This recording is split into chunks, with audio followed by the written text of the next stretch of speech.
Whoa, you stumbled onto another Wild Billy Wednesday. Hold on to your hats, partners. It's about to get wild. Put it on the poll, please, Juju, at Le Batard Show. Would you be okay eliminating extra innings right now? At Le Batard Show, because I guess what happened last night, and we've got some Belichick stuff to get to and more LeBron information out of nowhere, but the All-Star Game last night, an exhibition game that I didn't have any interest in, and I believe I have it right when I say in baseball All-Star Game history, there have only been 2 controversies, right? I'm doing this off the top of my head. I don't know if there's been a third. I think it's just one of the games ended in a tie, and Bud Selig looked confused, and it became a symbol for baseball doesn't know how to lead, letting a game end in a tie. And the other was Pete Rose breaking Ray Fosse's collarbone and ending his career by, colliding with him at home plate in an exhibition game. I don't think there's a third controversy, but tie game is one of them. And they fixed that, obviously, because there is nothing better in 2025 than just feed people instantaneous. This doesn't take much attention span. We're just going to put Kyle Schwarber up there to swing like a keg softball player. Well, so do you know, since you didn't see it, you shut off your brain, do you know the rules and how it happened? Because they even fixed that. It wasn't like a drawn-out home run derby. It was 3 batters, and they got 3 swings each. So it wasn't like 3 outs. It was 3 swings. So you had to, what happened is, spoiler alert, if anyone's going to go back and watch the swing off, Kyle Stowers decided, I'm going to wait for my pitch. So he did take a couple of pitches where you're watching, like, all right, buddy, like, come on, let's start swinging here. Exactly. It's a virtue, some people say. But he's there trying to, take some pitches, get the right pitch, ends up, spoiler alert, only hitting 1 home run. But that 1 home run, some are saying, I know that Schwarber wins the MVP. Some people are saying Kyle Stowers, Miami Marlin, could have been the MVP because he only hit 1 home run, but that 1 home run was the difference. I don't understand how Schwarber... Dan, have you ever seen a player in Major League Baseball All-Star Game who wins the MVP had no hits in the game? Spoiler alert. How Schwarber win MVP had no hits? That, He had a good game. To your point and Dan's point No earlier, hits. I don't like opening the box score and just seeing 6-6. I want those home runs to count as runs. I want to wake up and see it was 10-9 and be like, 10-9? How did that happen? Started out slow, 2-0 in the first inning, and then we had a bit of a lull, and then 10-9. Wow, offensive explosion here. No hits. No hey, hits. let's vote on the All-Star Game MVP. I vote for the guy who had no hits. Well, I had 3 home runs, technically. No, he didn't. Yeah, he did. I looked in the box score right now. It's not there. Well, I mean, technically none of those stats count anyways. That's right. So I don't understand if none of them count, why they don't just throw them in there. It's the inception of stats that don't count. Yeah, this is extra stats that don't count. Wait a minute. Are you telling me that there's a box score? Yeah. And if I look at it the way that I've looked at a box score the entirety of my life and the way that a box score has been done throughout the history of box scores, and it's not going to say that Schwarber has any hits in the box score? I'm showing you right now. Here's the play-by-play right there. Bottom of the 9th inning. There's the 3rd out. Did anything happen after? Okay, nothing. Okay, wait a minute. Nothing. Nothing happened. So the box score, if I look at a box score right now, it's not going to say that Kyle Schwarber hit any home runs or even had a hit in the game. Never happened. First non-pitcher to have 0 hits in the All-Star Game and win MVP. He's also the first All-Star Game MVP to hit 3 home runs. I'll tell you what. I'm going to give the voters who voted for the All-Star Game MVP, I'm going to give them a little bit of credit right now, actually. You may be surprised to hear me say that, but I'm going to give them a little bit of credit because it takes some balls to vote for a guy who had no hits to be the MVP. Kevin Burkhardt was both frustrated and excited that there was nowhere on his score sheet to score this. Oh. He's like, there's nowhere to put it. I'm just doing dashes. This is exciting, though. It's the first one ever. He was like, he didn't know how to feel about it. There should be a different scorecard, I think, right? I think it should be in an envelope, and it needs to be either sealed with wax or with a sticker. You need something that you go like a pen that you go like and go shh, that you go across, like the nuclear football. I don't know if you guys have seen in movies a nuclear football. It comes in a packet, and you have to crack it open, and then you open it up, and that's where the codes are. You need one of those for an All-Star Game swing-off. And if you're wondering, why would someone like Stowers, relatively no name in baseball, be put in this extreme situation late in the game? It's because all the people that started the game left after they were taken out. That's how it works there in the All-Star Game. You just leave the game after you're out. A lot of players did too. Yeah, the fans left too. Relatively empty stands for a very exciting moment, first time in history. Question: did you know that the guys that you could use for this home run derby can be guys who were already taken out of the game. It was a little confusing. I had no idea who you're allowed to pick to be the guys who hit. I have a lot of questions, okay? So put this on the poll, please, at Le Batard Show. Did you know the extra inning rules last night?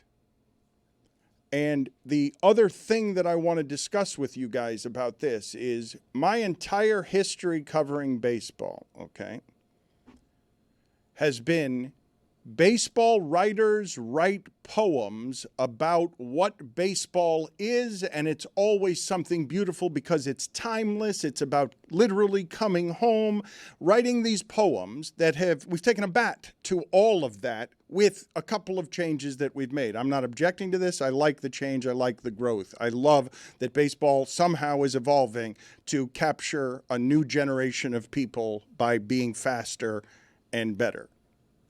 But I said yesterday that you really are distorting the integrity of the product of the game and the results and how it is you keep track of things when in the 10th inning you put a runner on second and all of a sudden anybody can have an RBI with a runner on second, and you're just distorting things. Those show up in the box score, though.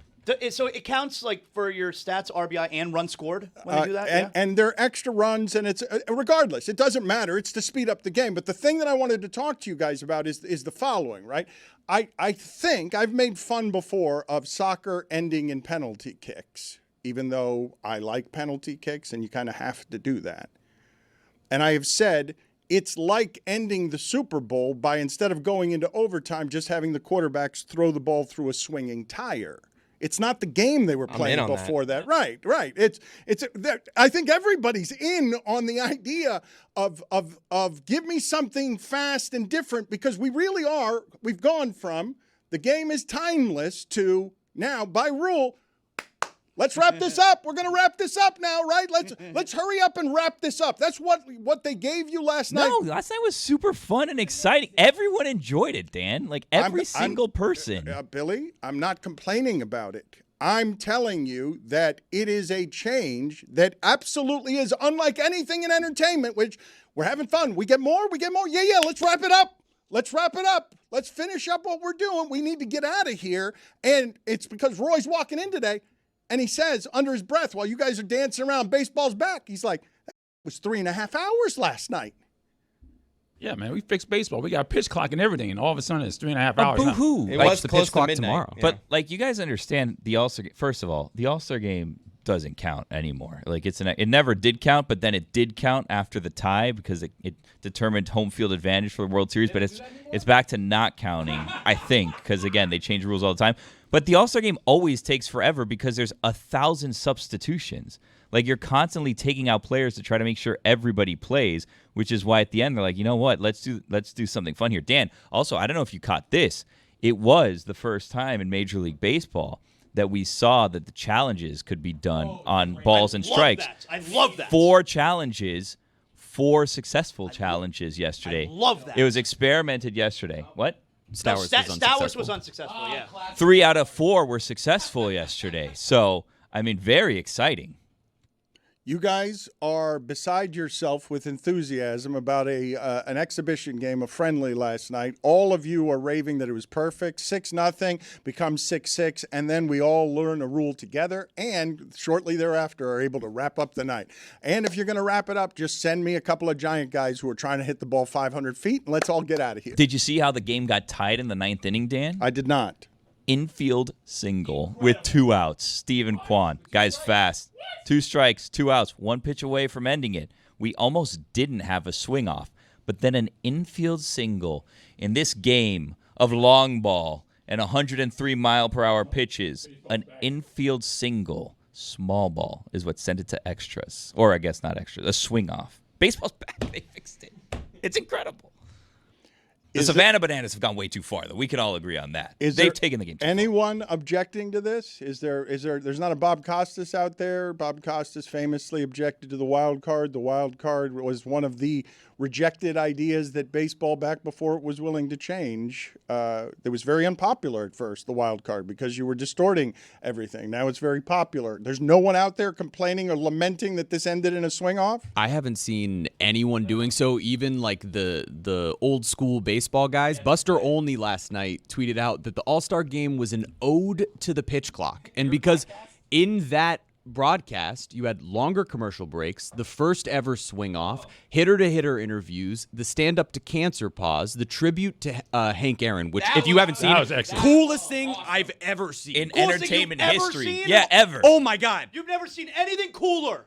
Go watch it. I saw it live. It was wasn't the coolest thing insane. I've ever Oh seen. my All God. right, fine. Well, he's a Ever? virgin. The so. coolest tribute ever to an athlete. Oh, I mean, I'll Yeah, think all about right. it. I'll go there. Coolest thing tribute I've ever. ever seen in my life. It was bro. greater than the actual moment. Prisoner of the moment. That's fine. A little All right? bit. Prisoner of the A moment. little But there were bit. also pitching changes, a mid-game removal of Freddie Freeman. It got him an ovation.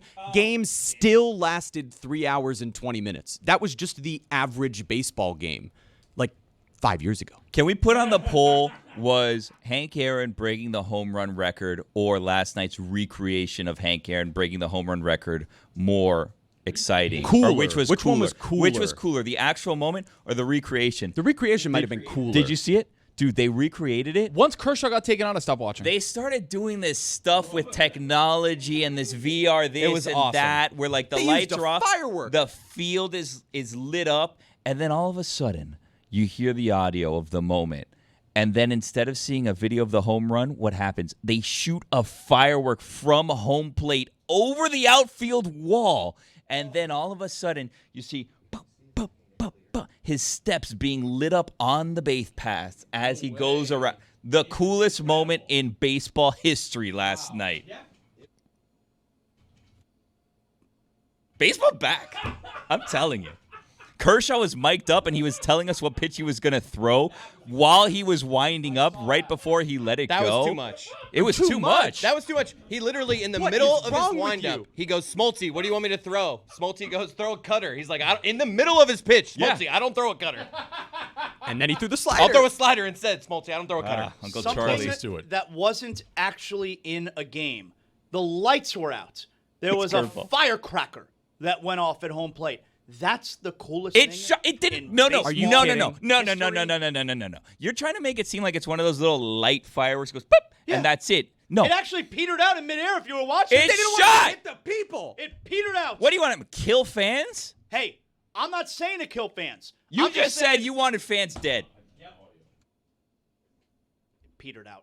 Jonathan Zaslow of ESPN Sports Night. Kill fans, or I'm not impressed. What show is Sports Night? That's your show. Oh, How many my show. test fireworks do you think they went through until they got the right angle on that's where the ball actually Should've kept testing. the firework went in the same direction that the ball did. Incredible. It was amazing. That was the coolest thing baseball's done in a long time. Until Kyle Schwarber hit 3 home runs on 3 pitches. Polar Bear didn't even have to come up. So last night, apparently, based on what you guys are saying, last night was the greatest night in baseball history. Yes. Okay, all right. Welcome. That Might makes have been the sense. best night in what? In I don't know, sports 20 history, years? you want to say sports? Oh, you're going to get him upset. I saw a nostril flare and your prisoner of the moment and your general enthusiasm, lack of history in general, where you're assigning. What are you, 3 years old? Best I'm starting to question, honestly. Yes. And I don't want to do this. It pains me to do this. I'm starting to question who's making the decisions over there at the 4-letter network. That they're putting some jamoke on air who's not even watching the game. Who I did know you're not talking about me. call Justin Craig? Say, hey, why is Zazo on the air over there? He know didn't you're even not watch talking the about me. All-Star game. What's going on over there? I know you're not talking about me. I'm not. Best July The 15th shoe in sports fits. history. Wow. Best July 15th in sports history. You gotta be kidding me. Well, you won't even give us that? Best July 15th in sports history? I gotta check back and see what else happened on July 15th. Do it right now. What are you doing? I don't know the time. I'm doing a show. No, but this is what they do. They say the stupid thing and then bury you in paperwork and keep saying the stupid thing. We're the stupid ones. We Doing watched. Doing a show with crazy people is what I'm doing. Okay, Greatest night in baseball history last night. What's the point of you guys watching if what you're going to do after watching is lose all perspective and call it the greatest night in sports history in a game that doesn't matter? You guys didn't watch. It's like we're I talking to watched every crazy people. second. You didn't watch any seconds. There was not a moment 0 last seconds night. you watched. There was not a singular moment last night where I'm watching that game and I said, you know what? This is the greatest night in baseball history. Didn't happen. You're old and jaded. That's the problem here. You don't enjoy sports anymore. You had your thing with the Heat, and then all of a sudden they got bad. You switched your allegiances over to the Panthers. Yeah, your little tryst with the Heat over there. And then all of a sudden they stopped winning championships, and you said, I'm a Panthers guy now. You turned your hat around. You're wearing a backwards Panthers stupid hat instead of backwards for a long time. Yeah, not a Heat hat anymore. You got off of the Heat. But guess what? If LeBron comes back, which is the reports that's out there, is that LeBron James is coming back to Miami, I guarantee you're coming right back to the Heat bandwagon. Going to lose your faith and your loyalty to the Panthers real quick if LeBron James comes back. I'm on to you. I don't like the words coming out. Jonathan. What is the allegation from Billy Gill that is the name of rising star Jonathan Zaslow's show on ESPN Radio? What's the name of the show? Sports Night, isn't it? What is it called? What's the name of the show I did last night? Sports Night. Yeah. That's what I called it. Game Night. Wow. You want to rename it, though? Well, I mean, Game Night sounds kind of cool. It's a movie. No, it's a TV show. Sports Night was a TV show. Game Night's a movie, though. Yes. Jeremy has whispered to me that Babe Ruth tied the all-time home run record on July 15th. That can't be. July 15th, 1921, he tied the then career home run record at 138 home runs. Oh, okay. To think that it was 138 before he turned it into 714 is insane. He broke it at 138 and then just kept going? That's crazy. How have I never heard that before? Hilarious. And he pitched to, and the guys he They was must have been pitching impressed to, with him. they had second jobs as movers. And It's like stuff. Ohtani hitting 2,000 home runs. So you thought, though, Chris, that it was a little too intimate, that it was a bridge too far to interview Kershaw while he's pitching. He's literally, what pitch do you want me to throw? I mean, it's just, I get it. They're trying to access. I like it to some extent, but it's just like, where's the line on this? How desperate are we for people to watch us that it's like, next thing you know, you're going to be in people's bedrooms. I think the line is exhibition, real game. That's the line. So They've wait, done this in real games. They did Sunday Night Baseball. They do this in Sunday Night Baseball. just to be clear, the accusation you're making, you think that some future evolution, now that baseball's changing, is, and now in the fourth inning, here we go to Kershaw at home having sex with his wife. He's on an off day. He doesn't start till Saturday, so Right. now we go to Kershaw. Kershaw, how you doing right now? Right, and Oh, he's- it's great. It's great off day. Okay, I'm please crushing this stop right now. doing that. Please stop. Stop moving your hips that way, and don't show us that's- your bedroom at all. That's Thank where you. we might end up. It was awesome also, like, for the people that were feeling nostalgic that didn't like too much change happening in the All-Star game. We talked to Jack Wilson in the middle of the game because his son was playing. So Jack and Jacob Wilson were both being talked to at the exact same time. Jack Wilson might be a guy. Jack Wilson, former Pirate Jack Wilson, All-Star, 2004 All-Star, I believe, looked like a pirate. Like an actual pirate. Like a pirateer. Player right? who looked most like their team name. I like this. Yeah, Jack Wilson looked like he could be a pirate in real life. Not the main pirate. He wouldn't be the captain of the ship. I thought that we had closed Like a Shmee character. closed this category years ago, and I'm forgetting his name now. The Vikings had a defensive lineman, Chris. Viking. Yes, he looked like a Viking. He looked. I thought we had closed this category, and now I'm failing to remember who the character is. That Jared Allen also had a little bit of Viking in him as a Viking. Yeah, but the hair was too dark. Minshew hasn't played for the Buccaneers, has he? 'Cause- Chris Hovan? Yes, thank you. Is he number 90? Why did I forget his name? Zaz, just to be clear, has Billy insulted you by calling it game night? No, I mean, if he thinks that sports night is a better name than game night, that's his opinion. That's okay. I mean, he's on. I didn't love some of the things he said about me and my fandom. Like, that's kind of insulting. But whatever. You want to change the name of ESPN shows? It's your opinion. I didn't. It was a simple mistake. I'm fallible, just like the rest of us, and I'll admit it. I made a are mistake. fallible. Yeah, I made a mistake. I'm sorry. You're a fallible man. It's gotten testy in here because the accusations are flying. I do believe that something that's happening here that is frustrating to Billy and the rest, and I can understand how it would be so. It's happening throughout America where a lot of people have very strong opinions on things they don't know anything about or have not watched or paid any attention to. For example, the sheer number of opinions that Chris Cody has given me on the Pablo Torre Finds Out podcast when Pablo Torre is doing the best work in sports journalism right now, and Chris Cote is reducing it to what? He found some guy named Moose on Twitter? And that's why he's getting all those people to listen to a deep dive on Malik Beasley with Tom Haberstroh and Amin El Hassan that is deeper than any dive you will see, because Pablo is consistently doing more and better work than others that is being dismissed by people like Chris Cote as they wander from the bong to the keg stand because they just want to see Kyle Schwarber hit bombs and they don't want their journalism. I haven't done a keg stand in 15 years. Only because you can't anymore. Whoa. I can do a handstand. Do you want to do one behind me right now? Because I read something the other day. I would ask you guys this. I want my belly to show. All right. Well, that's brave. So I think if you're going to tell us you can do a handstand behind me, you're going to have to kind of prove it, I think. I don't think that's something that people don't believe.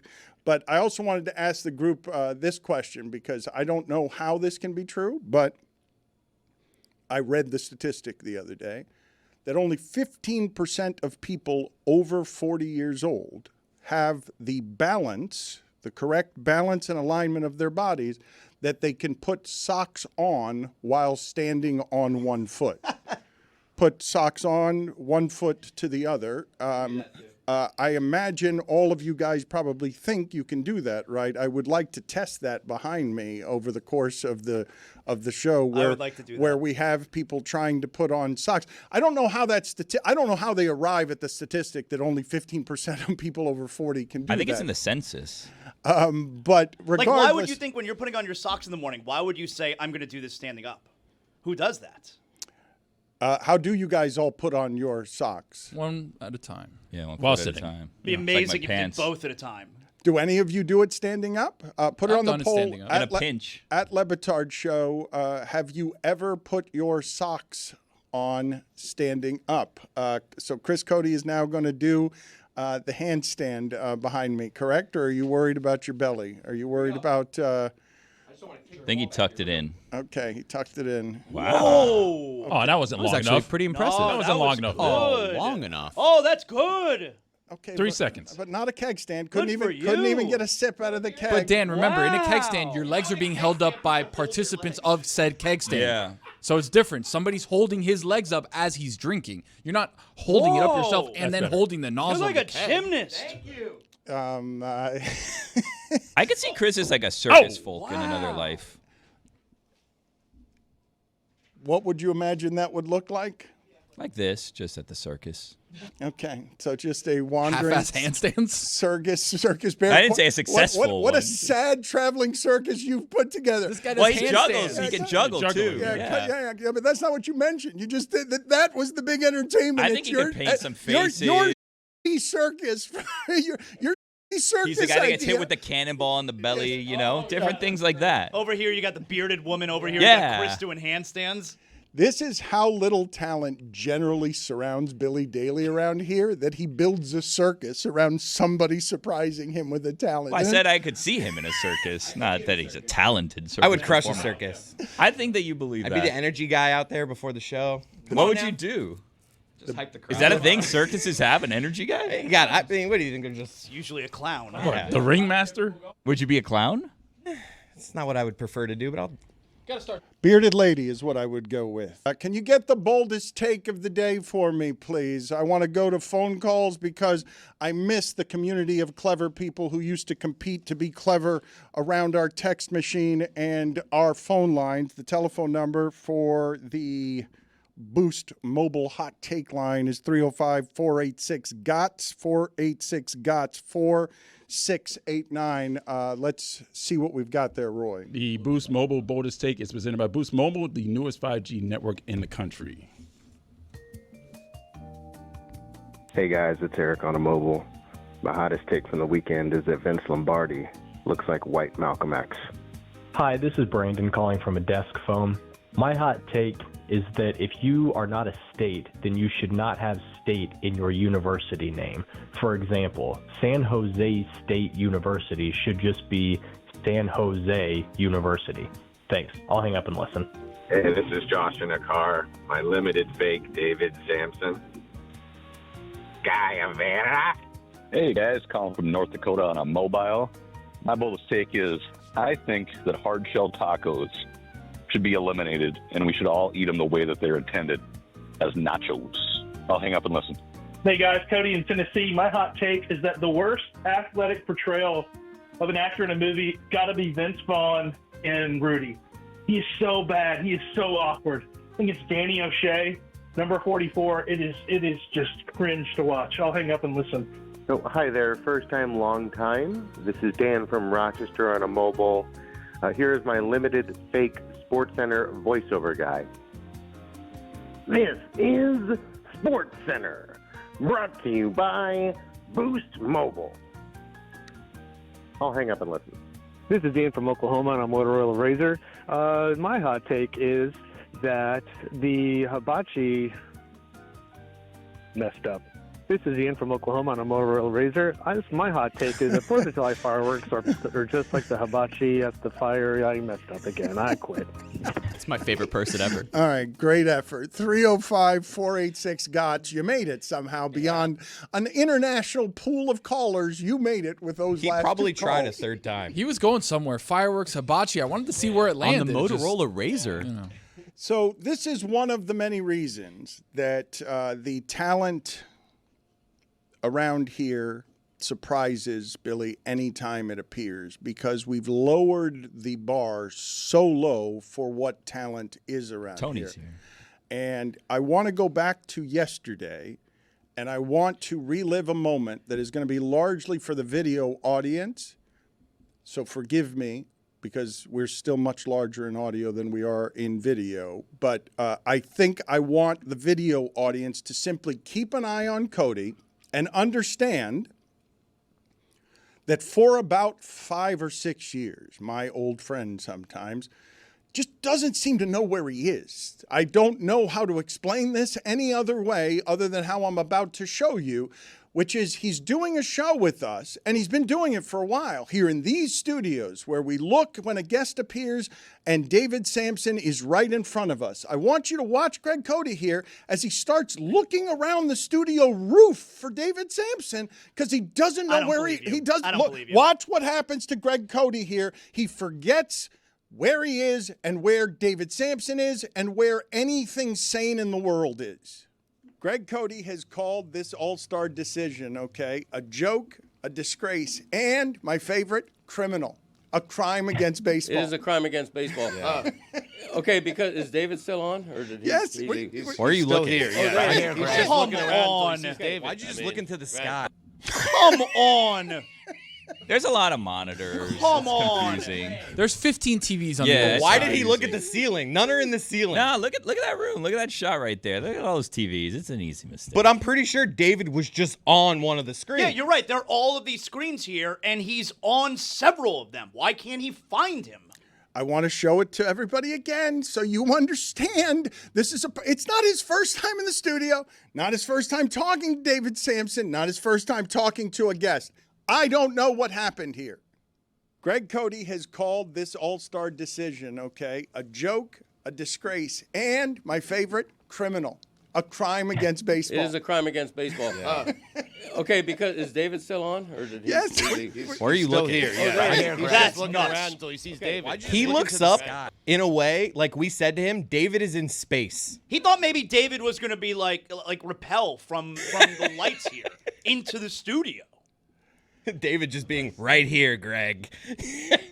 Pablo Torre is going to join us here in a little bit here to talk about his latest groundbreaking journalism. I'm sure many people are interested in the Malik Beasley story, especially if I can give you the particulars. If I can give you more exhaustive reporting that you've seen from anybody using multiple sources to get to the bottom of something that a lot of people are interested in. Why would Malik Beasley, who, if you're not familiar with his game, is basically the best three-point shooter, not by volume, not named Steph Curry, just statistically. And he was about to sign a 3-year, $42 million or $41 million deal. And that is evidently over now. And Pablo Torre talking to Tom Haberstroh and Amin Al-Hassan sort of digs deep to get to the bottom of a story that's got a lot of elements to it that people are going to find fascinating. So he's going to be here in moments to talk about that. But Chris, what is happening here? Because I see what Pablo Torre is doing, and it's unlike anything that you will find in sports journalism today. I don't know if you guys have known or noticed, but all that media stuff that was in Hialeah before in Miami, that's not there anymore. Like, media is dying all over the place, and people can't afford to presently do the work that Pablo is doing on some stories that are silly and some stories that are very serious. But he's doing consistently interesting things that the people who are listening to it are loving every single hour, every minute of every hour, because there's no fat in anything. And then there are other people in sports who just don't want to consume their sports that way. They're like, give me Kyle Schwarber, 3 bombs, and get me out of here. I don't want deep dives on anything. Give me cotton candy all the time. Just a diet of nothing but 100% cotton candy. And that's fun, too. I mean, I just watched, in my defense, the clip that he put out on social, which, of course, is going to leave some meat to, like, they want you to go watch the episode. So I watched the 5-6 minute clip, and it looked like some guy tweeted about this. Something crazy happened in sports. Just before this, some guy tweeted about it. That was what I saw in the clip. Apparently, they go... Like, there's way more layers to this. It's like an onion. I only got the first layer. They didn't sell it well to you, though. The first layer on the outside, to me, just looked like, hey, this crazy sports scandal, a few months before, some guy tweeted about it. And I was just like, I feel like maybe that's happened. People talk about things. But apparently, it goes even deeper, and it gets crazy. So I'm into the episode. What I got from what I've seen is he really hates Carmelo Anthony and wants him to go down for some reason. Like, he's really trying to implicate Carmelo Anthony and bring him into this, is what it appeared to me. I could be wrong. That's what it appeared to me. Seems like a big mistake in New York. We will get to the bottom of that with Pablo Torre. We'll find out, some are saying. In moments, yes. Some are also saying patience is a virtue for some reason. Yeah. I don't know why it Virtues is. get you to heaven, other people saying say. that earlier. Yeah. So you're enthused and have no complaints about anything baseball related last night. We have a pure day that has been identified by people here who have a sense of history and perspective as the greatest day in baseball history and the best feeling in the history of sports. Greatest day in baseball history. Oh, my God. I think the only complaint would be that, we know that yesterday we saw the greatest day in baseball history, and it's all downhill from now here. what? So now what? We just know it's going to be disappointment moving forward. Oh, my God.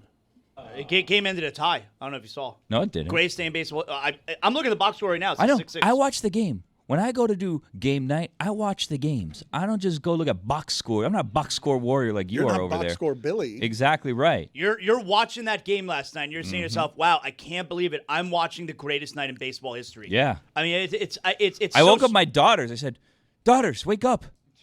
That's what you wake up your kids for? I just like that. I said, Get the "Daughters, children." Daughters, wake up! You have to see this history." I thought you put him to sleep. You don't wake him up. You put him to sleep. Not for the don't greatest you? night in baseball history. You wake them no. up. I thought you put the kids to bed for that. I don't think you wake them up for that. Different game. You should be embarrassed. Last time I woke up one of my kids for sports, it was in the middle of the Jimmy Butler 56-point game against the Milwaukee please, Bucks. who cares? You're waking your kids up for an exhibition. For history. You woke them up for Jimmy Butler? How you feeling about that? Yeah, 56. How you feel about Jimmy Butler today? Fourth highest scoring How game you feel in about history. Jimmy Butler today? I Wow, remember what are the he good legends? times. They're going to I put him up in choose the to remember rafters? the good times. No, they're not going to put him up in the rafters. You know who they put up in the rafters? Udonis Haslem. I mean, you're talking about a baseball game. Yeah, that's history. A couple of years ago. History. No one's going to care about. Okay. No one Okay. cares. Sure. You'll remember where you were for the swing History. off. Yeah. Exactly right. Wow, I remember what it was midnight. Where else would I be other than my house? Of course I remember where The I Clevelander? am. Think of that. What club was I at that night on a random Tuesday? I was home. It's midnight. Of course I remember where I was at.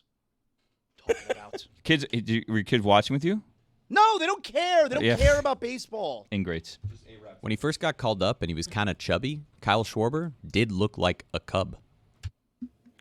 Do you have another good one? Because you've been searching for 10 minutes, and that's Yeah, I got another one. Taylor Rogers has a twin brother named Tyler Rogers. Both pitched in the major leagues, and Taylor pitched for the Twins. So a literal twin. Dan, Kind of tough to beat that one. I can tell you how we're in July. We just learned on Get Up that in one sport, and I can tell you the sport, and I can tell you the position, we've established a new highest paid player at a position. Try that again. A new highest paid player at a position. Try it again. New, you want to try it? You want to try it again doing a handstand? New highest while putting on a paid sock. player at a position. Do it. And I would argue it's the least interesting position for this to happen. Name me the least interesting position in sports to find out, we've established a new highest paid player. Punter. Right guard. Yeah. It was a guard. Roy nailed it. Trey Smith, new highest paid guard in the NFL. Why do we care about that? Not just that, but just anytime I see one. Yesterday it was Sauce Gardner. Like, why? I'm genuinely asking. That's a curious contract, by the way. He has not been good. We like to keep track of pockets, Dan. Yeah. Is that so? It's as simple as that. Because this is, I don't know when this started, but somebody setting a benchmark for money made by an offensive guard is not something I've ever cared about in my life, nor thought I had to care about. I woke up my kids. I told them about it. It's a history. July.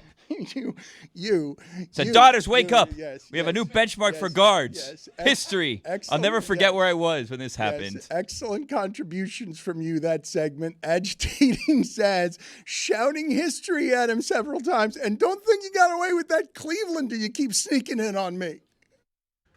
This episode is presented by DraftKings. DraftKings, the crown is yours. Pablo Torre is going to join us here in a little bit, and I've got Bill Belichick. I'm going to put news in quote marks, but I'm going to ask you guys and Pablo some opinions on this because I do think it is news that for the first time that I've seen, Belichick is going out of his way to say something counter to Bob Kraft. The last few years of whatever their breakup was has Belichick being real quiet about how he feels about Kraft, while Kraft clearly makes a 10-part Apple documentary that makes it look like Belichick was to blame for everything that went wrong in New England. And Belichick has been quiet about that, but he's not anymore. He has done something that is, for him, I think, newsmaking. But the thing that I just read that I wanted to get to has a shocking fact in it that I really didn't know until I just read this story about LeBron James. The story about LeBron that reports that he hasn't had buyout or trade discussions with the Lakers and he expects to be with the team. And one of the sentences in that story says the following, and I really was caught off guard legitimately by the end of this. The Lakers have received no indication from James or his representatives that he would request a trade or ask to be bought out of the final year of his contract, which will be his 8th season with the Lakers, the longest consecutive stretch spent with one organization in his career. I can't believe that. Like, I'm reading it and I'm like, is that true? Oh, it is true. Oh, my God, he's been there 8 years.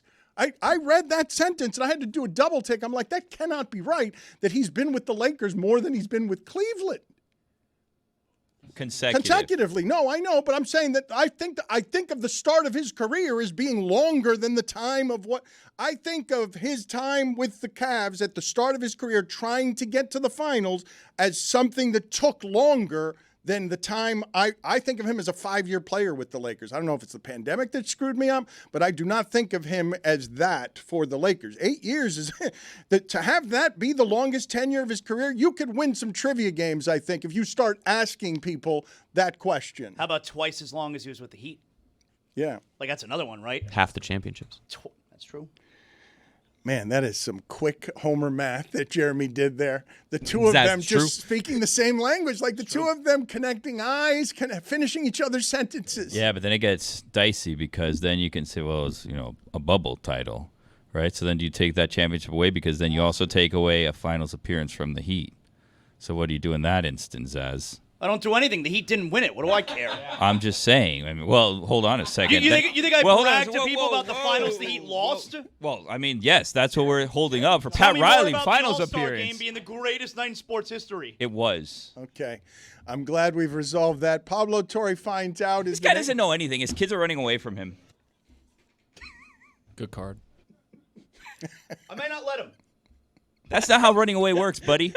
Doesn't seem like you're exactly a disciplinarian here, you may not let him. The kid already went and bought a flight and bought tickets to an event in another state behind your back. You think he gives a shit when you say no? He doesn't respect you. Out of here.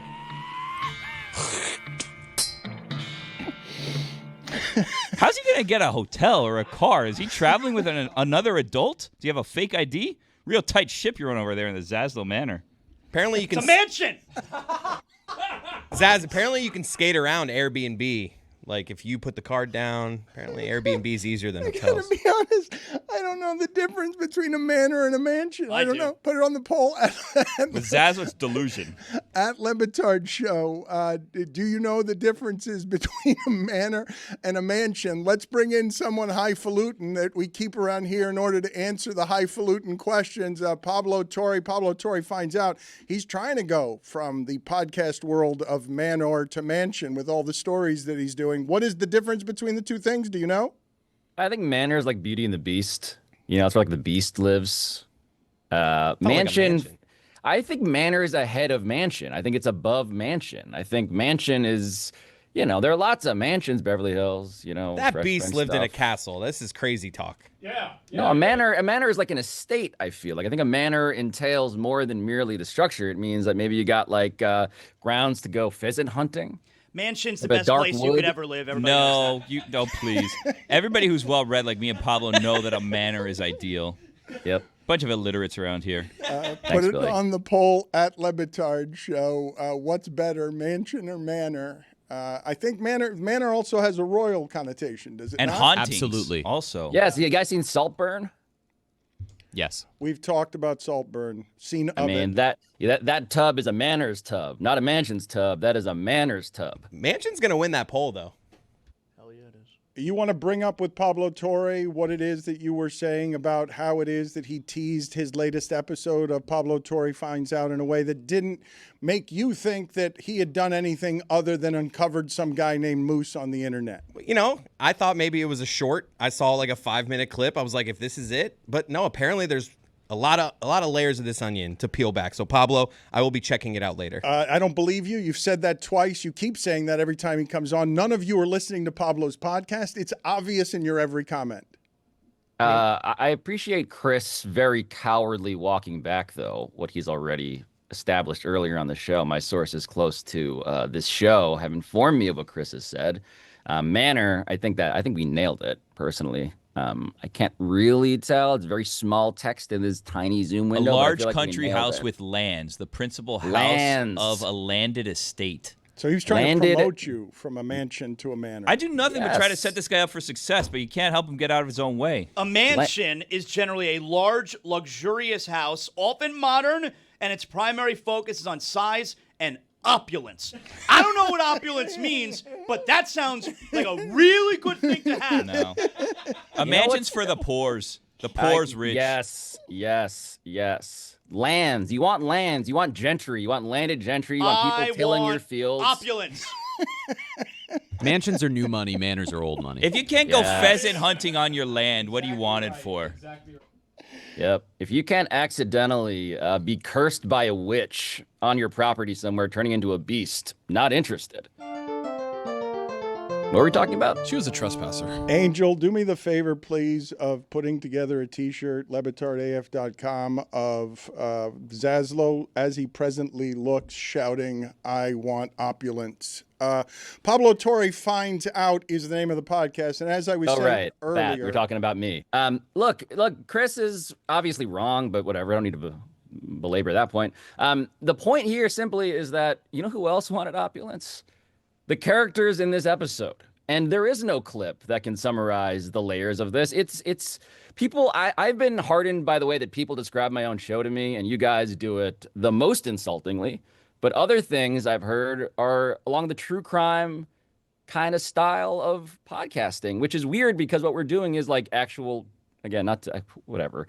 I'll be the guy who says we do journalism because we do journalism, So but how we about do just- it in look, a way it's- that unfurls like a true crime story. That's why you got to listen to the whole thing. It's thorough storytelling that you're trying to give a click generation 30 seconds so that they Yes. come listen to you, but tell them why they should be interested in this story. For people who don't want to do deep dives, they don't want an hour of Malik Beasley. Tell them why this story's interesting. So if you're a Heat homer like all of you guys are, number one, we reported first, and it turns out not exclusively, that Terry Rozier not cleared by the FBI investigation into legalized sports gambling throughout the NBA. That had not been out there. Tom Haberstroh helped us nail that down just for you guys in South Florida. Number two, turns out that there is a mystery that has befuddled the entirety of the NBA, which is how was it that a guy on Twitter months before, in January, months before Malik Beasley got named in this FBI probe in the Eastern District of New York's federal investigation, how is it that this guy predicted it? How did that happen? Nobody else knew it. How is it, furthermore, that that guy turns out to be a character that you may have interacted with on Twitter? If you're an NBA Twitter addict like me and Amin Elhassan and Tom Haberstroh, the three people on this episode.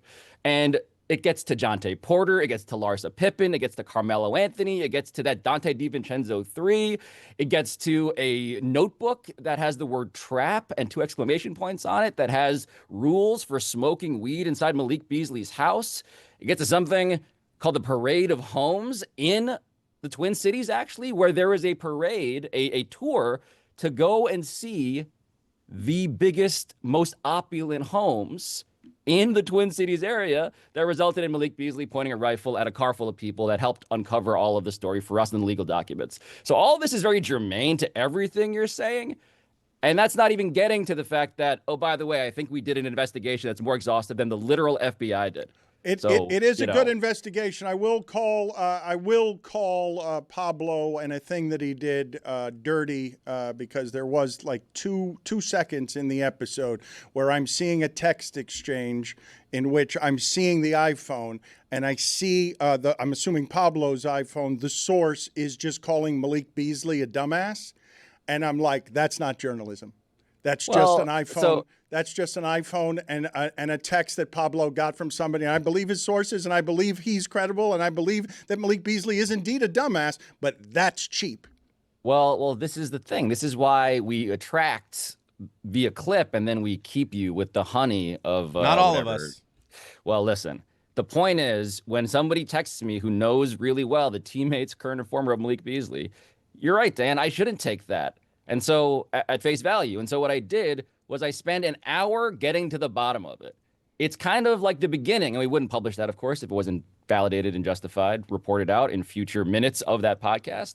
But Chris Cody just needs to know that I think this is a story about a lot of guys like Chris Cody that the NBA has no understanding of. And not only the NBA, but the government, the federal government tasked with investigating all of this, they don't understand how the sausage gets made when it comes to the world of legalized sports betting either. And it's a remarkable thing to see that, wait a minute, maybe the people we got to understand a very complicated story on its face is actually a lot of people that we've been tweeting with. It's been there the whole time. Let me explain to the folks who want the details that are there. Go to Pablo Torre Finds Out, and you can get everything. It's more on Malik Beasley than you're getting anywhere else because the details are great. The Moose character who revealed this now regrets revealing this, correct? Regrets putting you guys on the case so that you can now find out who that was. And now this is a person who's telling people thought he was telling people anonymously, I know things because he knew things, but now these are not things you want known by these people who are now, you're in crime. You're in the business of crime. Well, listen, I always keep thinking, Dan, of that quote from The Big Short where they're investigating the guys at the ground level of the mortgage crisis. And one of the characters turns to the other and he asks him, why are they confessing?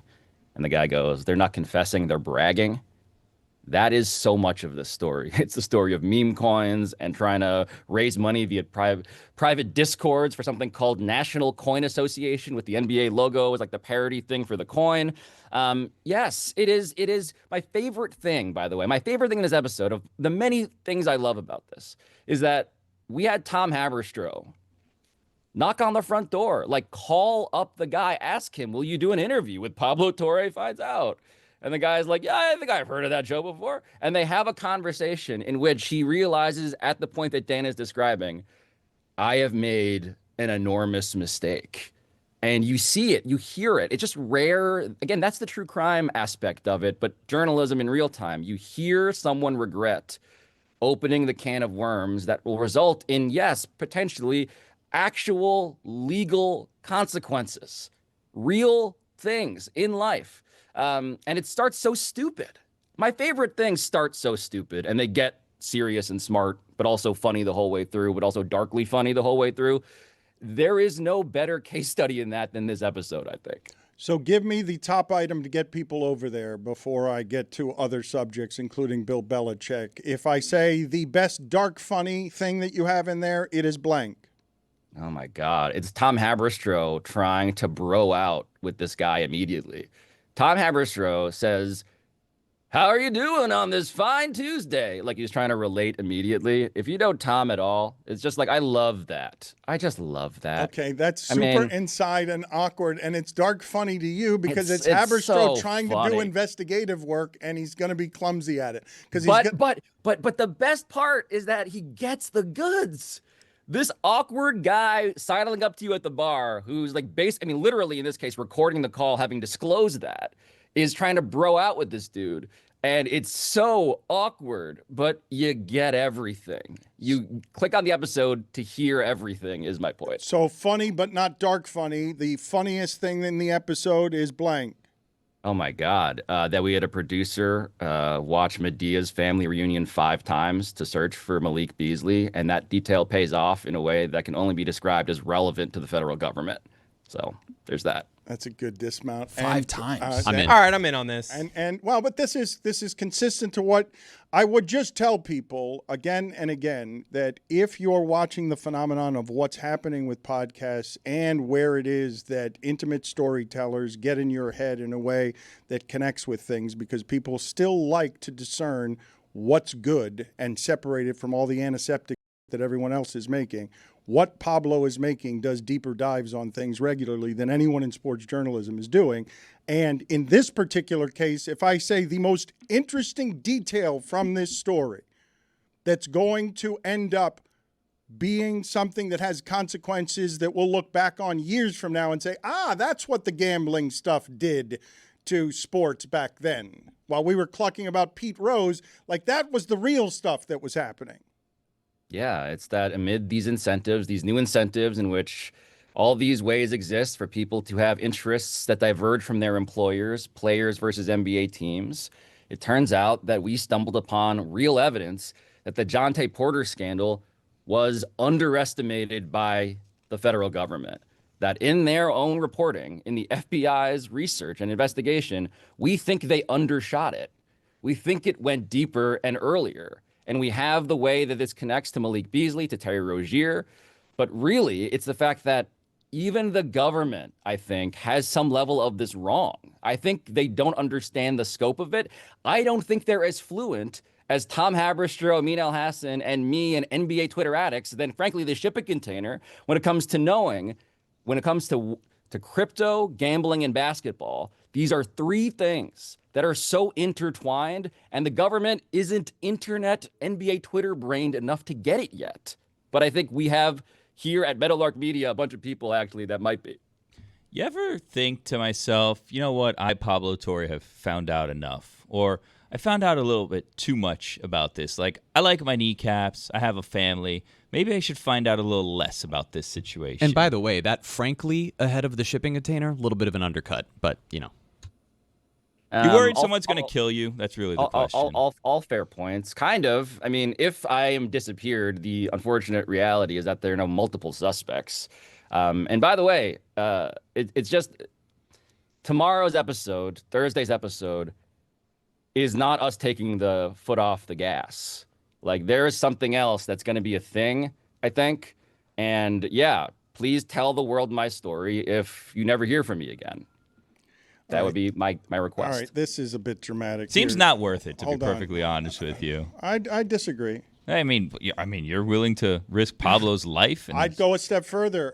He will not have succeeded at Meadowlark until he gets the Epstein files. I thought until worse than death. Hey, No, but that didn't you hear those bird are watching hoax? episode, that bird watching episode, man, is still waiting. I'm still the counter is still being monitored. I'm ready. I just need more people to watch bird watching. Please tell the world my story is what it's going to say on Pablo's actual tombstone. and then the world is going to say, we'll get to it. Oh, God. How long is it going to take? Are there 3 Schwarber bombs in it? I don't have time for this. The world's going to say, that teaser clip should have been a little more concise. I wish he'd done it quicker. Bill Belichick, I want to know how much you guys were interested, because I don't know if you went and looked it up or you know what I'm talking about. Do you guys have any interest in Bill Belichick responding to Robert Kraft? Yes or no? Yes. I'm in on that. Involved? Sure. Jordan saying You know my something. answer. So, again, I will offer the context of Belichick ate a 10-part docuseries that Kraft okayed and had editorial oversee on that buried Belichick. I don't know how many people saw it, but it blamed Belichick for just about everything that was wrong there. And Belichick ate that without saying anything. You don't believe Belichick actually watched it, though, right? Man. I bet he did. Why wouldn't you watch something like that? It's a 10-part docuseries, and they warn you, hey, Kraft did it. Like, you don't think that there's a human being in there that would just have normal ego that would want to know how they're chronicling 10 episodes of his dynasty for 20 years? Look, what we've seen, and Pablo's uncovered a lot of it, obviously, from Belichick over the last, 8-10 months does go counter to the guy that we thought he was as head coach of the Patriots. And that guy wouldn't have been sitting down for 10 hours to watch something that other people are saying about him. But again, like, his behavior has run counter to what we have known all these years. I think if it was a doc made by like the media, I'm with you. But this is like Kraft. No, but no. It was made by Apple TV, but without he's Kraft's in it, like blessing. speaking. No, what? Let me look. It's a 10-part docuseries that everyone in New England sees as Bob Kraft taking a hatchet to all things Bill Belichick. And Belichick has never said word one about Kraft that would give you any indication that they have problems. Not a word. So Bob Kraft evidently said, and this is the quote that evidently got to Belichick, quote, I gave up a number 1 draft pick for a coach that had only won a little over 40% of his games to get him out. This is the Dudes on Dudes podcast with Gronk and Edelman. Is that a fake podcast name or a real podcast real, baby. name? Man, that is so real, and I would have guessed fake. Quote, I don't know if there are any Jets fans here. I think Bill Belichick to come to the Patriots in 1999 was a big risk, and I got hammered in the Boston area, but he was with us for 24 years. So Belichick responds in a statement to ESPN. Why would he respond to this? Like, why would this be the thing? Big risk. I took a big risk. Like, you don't object to a 10-part docuseries publicly that changes the entire history, but now he says that he took a big risk on you, and here is where you send a statement to ESPN. Quote, as I told Robert multiple times through the years. That's a statement, okay? Wait a minute, Pablo, you're an expert here. Is this Bill doing it or is this Jordan? Who's doing this? Well, continue the quote and I'll tell you by the end. All right. As I told Robert multiple times through the years, I took a big risk. I took a big risk by taking the New England Patriots head coaching job. I already had an opportunity to be the head coach of the New York Jets, but the ownership situation was unstable. I have been warned by multiple previous Patriots coaches, as well as other members of our other NFL organizations in the media, that the New England job was going to come with many internal obstacles. I made it clear that we would have to change the way the team was managed to regain the previously attained success. What do you make of that, Pablo? That smells like Air Jordan. Listen, the whole thing with Jordan and what she does is that she represents Bill Belichick's personal interests, right? Not UNC. That's allegedly the case. This is the definition of personal interest. That is the definition of like, I've been keeping receipts on you and I've been ready. The thing that I don't know if I have said clearly enough, but you guys' conversations back and forth here reminds me, is that the 10-part Belichick documentary thing, which is real, by the way. Don Van Natta at ESPN did incredible reporting showing how this was actually Belichick in the behind-the-scenes production capacity, like basically having the IP to this. It was almost definitionally Bill Belichick's project, but Robert Kraft's project. Excuse me, Robert Kraft's project. Bill Belichick was blindsided by that. So this was a Robert Kraft project that Belichick did not know about. What Belichick did, though, is that he sat for it. So Belichick's in the document that Robert Kraft has the intellectual property rights to per Don Van Natta's reporting, which is all to say that when Bill Belichick is embracing Jordan Hudson as his media protector, as his shield against bad PR, part of the reason he's doing it is because he got burned by Bob Kraft. Like, this is all connected. So that was part of the origin story of why did Belichick turn on even his own publishing company? Why did he turn on his media partners? Why did he become so distrustful? It's because a very paranoid person, and we know Belichick to be paranoid when he was with Kraft, became even more paranoid because of Kraft on the way out. And that quote is now a public glimpse into the way that Bill Belichick has been feeling with Jordan Hudson for quite a while now. Can we talk for a second, though, about the thought behind this? Like, think about what we're talking about here. It's a slow time in sports. You just made your way out of the news cycle, even though this cretin is chasing you from Airbnb to Airbnb, looking into your bedroom and peering in the. Oh, me! You're looking at me. I was like, who's the cretin else? Who else is on this show? This prize-winning, this award-winning cretin here has kept you in the news, and that's also on my tombstone. Award-winning cretin.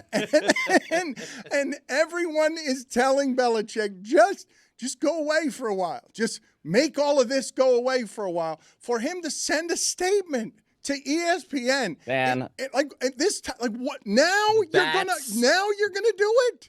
That is the Jordan Hudson difference. It really is. Like, again, Belichick wins when he says nothing. He loses when he says stuff. Why is he saying stuff? I have reported exhaustively, I think, one thesis as to why that is. But you're totally right. It's an own goal that makes him look smaller than he needs to be because, frankly, the whole thing is like Bob Kraft trying to also weirdly praise Bill Belichick in the first place, right? It was like if anything, yes, it was a backhanded compliment, but it was a compliment. Like, he's proud of hiring Belichick. It was a risk. And of course, through Jordan Hudson and Bill Belichick's collective lens, that is now a slight that must be reckoned with because we will not be criticized anymore. That the days of old Bill are done. This is a new era. And so here we are. Can we just talk about this for a second? No matter who you are, I give you the success that Bill Belichick has had for the last quarter century. A success with someone else as your boss that you're reporting to. You quietly eat a 10-part documentary that puts the blame for any failures of winning one championship every 3 years while you were the coach squarely at your feet again and again and again. Would you all not want to make comment on that? Would you all not want to rebut that in your own way? Wouldn't that be the most human thing in the world? The idea that the umbrage was taken to, I took a big risk on Bill Belichick, who I will remind people was the Jets coach, but he resigned on a napkin. He was a big risk. He was, because look at his personality. He was a problem. You couldn't make him the face and voice of a team in New York because he wasn't going to sell shit for you. Like, he was a big risk. For a big risk to be the insult and not a 10-part documentary makes no sense to me. Well, that's where it's kind of like one of those, you guys go to like carnivals and stuff where there's that game where it's like a bunch of coins that pile up and they pile up and they pile up. And the whole thing is that at some point you drop a coin that becomes the thing that pushes all of them. I always get sucked into that game. I love that game. It's one of my favorites. I'm going to get so many coins. Yeah. Jordan Hudson is basically now that game for Bill Belichick, where the slights drop in, and at a rate we've never seen before, it's jackpot. It's like, oh, yes, this is the time we got to speak. Now is the time. Now the noises are going off, right? Like, now we got to deal with this. So it's, Dan, it's not merely one thing in a vacuum. It's the accumulation of everything, as reminded by the person who I continue to report feeds a PR strategy that is so opposite to what Bill Belichick's discipline used to be. I've got a legitimate question for all of you based on what Pablo just said there, because it is one of my favorite things to see or find in an old-timey arcade, and I will say it's been my experience with gambling all my life. I see a bunch of coins there. I put mine in thinking I will get more coins, and then I leave with no coins. There's a 20 there, almost dangling over the edge. The machine has all my coins, but I've been complaining lately to you guys that nobody takes cash anymore. I told you the other day that I had a woman say to me, holding up a nickel, "What's this worth?" And so a coin is, are these coin machine games still, they can't be something that's still being made if the penny costs more than a nickel to make and Trump's talking about eliminating the penny. I haven't seen that game. Like, the one you're talking about now has been moved. It's like headphones now. Like, you can win headphones in those type of things. Even worse, all of these games in like Vegas are just like all electronic digital. So you can't even like really necessarily know if it's just computer code telling you won or lost versus like. So let me I like the one with the light going around in a circle, and you got to stop it at the right time. Oh, I'm good at that one too. Yeah. Can you guys pretend that we're talking to an audience that has no earthly idea the game that we're talking about with the coins for a moment? Because I'm guessing that perhaps a generation does not know this game. We don't want them as listeners if they don't know that game. Yeah. Okay, I do. So don't you use the we the way you'd like to in France. Leave me out of it. No, that's fine, but don't speak with me. We about manor your folk we. don't want them here. Okay, right, Pablo? That's right. How? That's right. You know what I want though from you is to describe that game. Me? Yes, thank you. It's a game where there's a light that goes around. You have to hit a button, and then if it stops right in front of where the button is, you win all the tickets in the world. Okay. And if you get just outside of it, you get like 4 tickets. Yeah. We've got a penalty, 5 minutes, major asshole. Not helpful to That's me a different game. in any way. How would you explain the game to people, Zaslow? Because it is one of my favorites, but I want the audio audience to have a new experience with this game. There's a okay, so there's like a flat surface with all of the coins or the chips, and you put your coin in, and it lands in an area which is open, and there's like a mechanism that kind of pushes back and forth the coins, and if your coin lands in the right place, it'll be a domino effect where your coin will then push the coins all the way up front, and they all come out to you. They don't, though. You lose them all, and it's all optical illusion. And the coins are pushed by what? Is that like a bulldozer type of thing? Yeah. It's like a platform that pushes in and out, over and over again. And it's kind of, look, it's a cousin. It's a more mechanical version of like trying to throw a ring on the top of like a milk jug or whatever, like that game. There's this game has trapdoors, by the way. I watched a video on how it works. So like if you see them, sometimes they have like a lip that goes out on the side, and those lips have things on them too. And you're like, wow, look at this. This is extra stuff that looks like it's dangling and can fall. And then underneath that, there's slots. So when it pushes it forward, they're actually falling off the side into a box underneath it where they're just catching all of your quarters. So you're not actually... It looks like it's going to come down because there's all these extra quarters, but they're falling off the sides where you can't see it, where it's being covered by something. Wasn't he supposed to leave? The rules don't work on Wild That was Willy helpful. Wednesday. I'll go. Wild I'll go, Willy and you Wednesday. No, guys you can don't talk have about to things go. you don't know about. That's fine. You don't have to go. On Wild Willy Wednesday, the rules don't apply. In the manor, there is no penalty box. We need more trapdoors. We can all agree. The rules don't apply to In you the on a manor, there's Wednesday. dungeons. That's right. And studies. And trapdoors. You want a trapdoor? Come to our manor. Oh, I love a You trapdoor. pull a book out, all of a sudden there's a new room popping out. Yeah, of false nowhere. walls left and right. There's a candelabra. Opulence. What? Sure you want people tilling your fields? Opulence. Tilling. You guys want to see if you want to get the timing right on that? Sure you want people tilling your fields? Opulence. The sound is in it. Let's see if you talking can get the time right. You want I people tilling your want fields. opulence. Is there a reason, Pablo, that your promotion for the podcast episode that you have dropping tomorrow is a flimsy sort of saying, and we've got a thing that might happen tomorrow? Like the way that you promoted that was that wasn't the best. Empty. Well, it's because I don't want to signal. Because look, I'm doing stories other people are doing. I don't want people to know that I'm doing the thing that'll come out tomorrow before it comes out. I want to preserve my competitive advantage to beat other people to what I think is a punch. So, I want to avoid trap doors that I've set for myself. So I'm going to be strategically boring on purpose this time. You think other people are trying to get to your bird watching story? Like that there are competitive journalists trying to elbow you out of the way on your stories about bird watching? Well, that one there should be. That was a giant L for the rest of the journalism world, competitive bird watching. A guy saw 10,000 birds. Then another guy saw 10,000 birds. Did both of them really see 10,000 birds? That's a lot of birds. I like the one. I like the one where you smoke all the athletes' weed. That was a good one. Pablo Torre Finds Out is the name of the podcast. It's doing the work no one else is doing. Thank you, Pablo. We look forward to The Thing coming out tomorrow, whatever it is that is. You're being boring on purpose in promoting it. That seems not the best way to do things in 2025. You keep trying to do it on merit, though. We'll see if it gets you anywhere. I would never say this to him publicly, but I think I'm going to check the Malik Beasley one out. No way. Yeah. What? Is he still here? What? Pablo? He sold it? Wait a minute. He correctly sold something? I've been fooled by Tony before. There's no way. But Tony, it's like an hour, Tony. Are you Pablo, sure? Like he should have won. He should have won Sixth Man of the Year last year. He also said he was going to watch Jacob Mizorowski last night. Oh, did you? He came on so late. Let me hit this elevator for Got you. the baby. Right, go ahead. He came in the 8th inning and Tony was asleep. No, but I forgot. There's also an amazing shot at Miami Heat legend Duncan Robinson by the guy who's at the center of this moose. It just comes out of nowhere. It's great.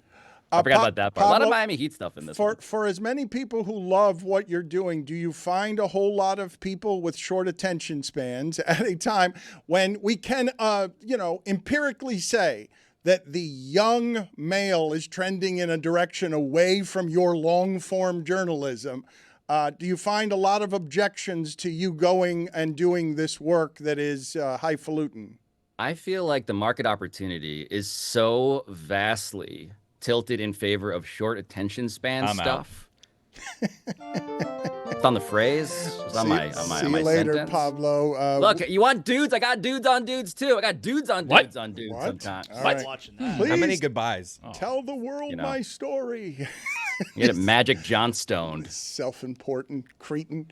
Get him out of here. Pablo Torre Finds Out is the name of the podcast. How many times are we going to say goodbye to him? Award-winning cretin, Dan. That too.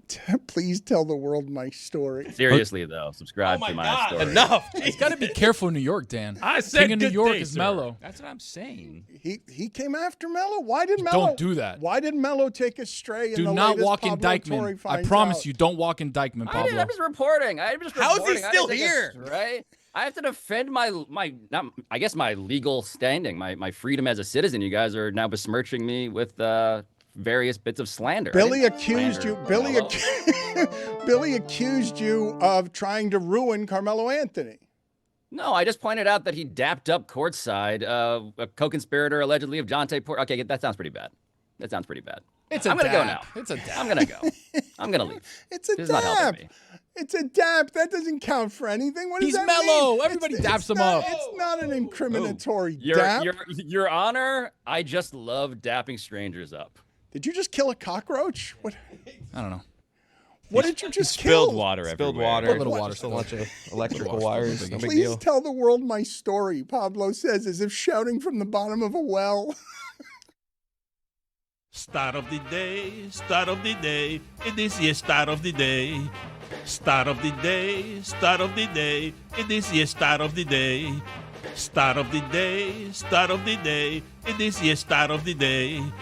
Start of the day, start of the day, it is the start of the day.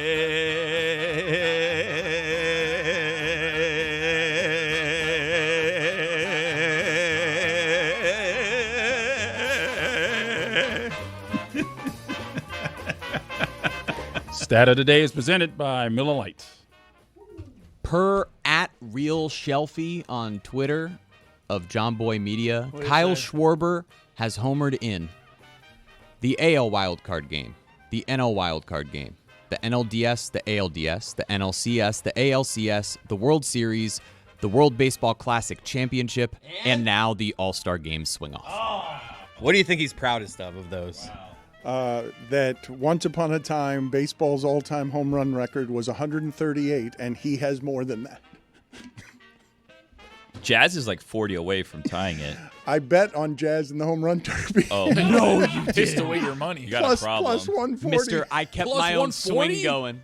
Did you see him afterwards just being like, oh, I tried to hit home runs, but while keeping my swing? Where, it's a myth that you get bad after the home run derby. Except for Bobby not Abreu. true. Last year, both guys that were the finalists, their OPSs were better the second half. It did happen to Bobby Abreu. It's just though. him. It But we was all him. remember Which it. is like how long ago? I should say Jazz Chisholm was plus 140 to hit more than 20 in the first round, not to win the whole thing. I was going to say plus 140, really good Say odds. to anyone? That's a lot. really Did you bad know odds. the new rules?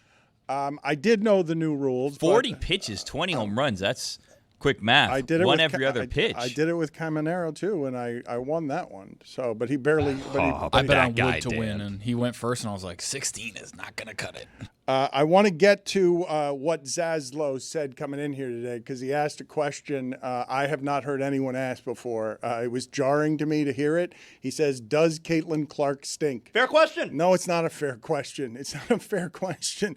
Does Caitlin Clark stink? I think she's hurt. Dan, if I told you a player is shooting 37% from the floor this year and 28% from three, it's a fair question. Do they stink? All right, you think it's a fair question. I'm going to bring in an expert and a champion, by the way. I have breaking news here. Ros Gold-Onwude is a championship ring-wearing, Emmy-winning broadcaster for the New York Liberty. They have given her or they're about to give her a ring. You do not have a ring yet, correct? Not, but I remember I was on this show before and we talked about would I get a ring with the New York Liberty official. I got a call from the team's CEO and leader and president yesterday. I'm going to get a ring for the championship last season. Look at that. Is it a Fugazi ring? Is it like third tier, second tier, fourth tier? No, this is what we were Fugazi. I know you're not talking about me. This is what we were talking about last time. Is it which tier do you get? Have you asked which tier you get? Oh my gosh, I feel like that would be so rude to even care or ask about the tier. This is what Dan does. I'm so thankful just to get one. Like, this is the historic first ever championship in New York Liberty history since the beginning of the league. 28 years it took. This is one of the historic first ever franchises of the WNBA. And if we're talking New York City basketball history, this championship for New York City pro basketball, we've been waiting 50 plus years for it. I'm thankful to have a ring, just to get a shot at a ring. I'm so excited. Ros, I'm from New York. Ros, from one champion broadcaster to another. Congratulations. Thank you so much. Do you wear your ring? Come on, Ros. When we go out to weddings, bar mitzvahs, nice events, of course I wear one of my rings. I don't wear them both. That'd be really gaudy, not necessarily appropriate. I wear one of them. Yes, of course. Okay, Mike, I'm getting size tonight. So Yeah. tonight I'm working the New York Liberty versus Indiana Fever game. They're going to size me tonight. And my biggest question is, what finger should I wear the ring on? Probably the ring finger. What if I get married? Your right ring. You're right. We got to go panky. You got two hands. Panky. That's true. So what have you thought about when and where and how you're going to wear it? Have you given this some thought? I still think it's the cutest if you make like a little necklace out of it or something. I don't know. Wait a minute. Look at that. You allowed us to make that. Zaz, you wear yours as a necklace? Or? No. The group didn't have a good reaction to her putting it on a necklace. Not a good idea, Ros. And so all of us. I love it. Well, we're not exactly fashionable people, though. Here's the issue with the wearing it on a necklace. High yankability, right? You're in That's New York very City. true. You're walking around. You're hanging out. Somebody sees that. What do you mean? Do you in wear a that chain? scenario? Do you He's wear right. a chain? No, he's right. He's Okay, right. buddy. No, that's He's fair. right. Buddy, In leave New over York too. You gotta be worried of the chain snatchers. People snatch any chain they see. You know about Debo? Thank you. Debo, Thank you. Obviously, he doesn't, Zaz. You got my do point. not What's the point for hang game out night? in chain snatching scenarios. Miami is a chain snatching city. Not where you live. I actually think that's really high level common sense and Thank good you. advice, especially for a girl roaming the streets of New Thank York. you. Somebody might try to Just looking try out to for you. catch me slipping. Although I don't think I'm wearing the championship ring like on the subway on the way from like Bed-Stuy to Queens or something. But you never know. Ros, if you have any champion broadcaster questions, you come to me. Oh, absolutely. What should I be considering? The pressure's on now. I mean, I think it raises the pressure now that they've given me a ring. Well, you got to stay sharp. I mean, I looked at that pressure right in the eye, and I won myself another ring the very next year. So Won myself. Back to back. Yeah. So for me now, not to just only because you brought up multiple rings, Yeah. this would be my third championship ring because I have 2 with the Warriors. It's a ring off. All right. Well. All right. So you're in the I think game. more importantly, I feel like my teams win. Seems like you should consult with her, Zaz. Bigger winner than you. I got it under control. Tony, I'm really sorry, okay, that you gave Apology accepted. really sound, practical advice, and yet you deserve nothing there in terms of getting your chain-ripping credentials snatched from you by Billy, but it's Wild Willie He Wednesday. lives in Killian. And so No, I don't. You have Mike to, does. You have to eat that. You have to eat that for no good reason. You gave her great advice because she was about to do something that would have lost her that ring. Yeah, of course. You And put then on a chain. Somebody walks around and sees a massive chain with a ton of diamonds, and you say, "Oh, let me just." No, but and I'm guessing. I don't know if you'd be wearing it every day on a necklace, but if you're wearing it to a gala or something, now you're chasing a chain snatcher in heels, or like you got no shot. You got no shot. Who's gonna steal a ring from you at a gala? What kind of gala That's what I'm is this? saying. That's what I've He's been saying asking. on the gala's way supposed to to be said elegant. gala. Leave the gala. If the only time that we're wearing this it is are Ocean's weddings 8 or and bar something. mitzvahs, then you're not going to have Weddings to and worry bar about it. mitzvahs. I'd like to believe those 2 spaces are very safe, and that's where we said we're rocking rings. Look what happened to Bruce Wayne's parents. Walking outside of a play, all of a sudden, bam, gone. That's how it happens. That's how it happens. too. No, I rescind. I want to walk back on putting my ring on a necklace. I think that's a bad idea. After listening to the whole group here discuss it, I agree. In the Wayne family scenario, when they were trying to go back to the Wayne family manor, the ring being on their finger or on their neck really wouldn't have made a difference. I mean, you getting could to get if technicalities. somebody really wanted to rob you, they could chop my finger off. That is Maybe true. That's happened, by the way. Whoa. So when thinking of which finger to size, think of which finger you would miss the least. These are the kinds of considerations that I come to you guys for. I don't Thank know you. why you would take advice from this group on anything. No one's important. more surprised than I am Wear that chains. Tony gave you great advice there. Zaz came in today saying, asking the question, and now doubling down on it being a fair question. Go ahead, ask Roz. Roz, how can you be? No, ask her. Oh, just straight up. Yo, Roz, Caitlin Clark stink? No, she doesn't think she's hurt. And she's been playing through this season. I think she's missed like 9 or 10 games now. She's had now a quad injury on one leg, then a groin injury on another leg. And last night she injured the other groin, left the game in tears.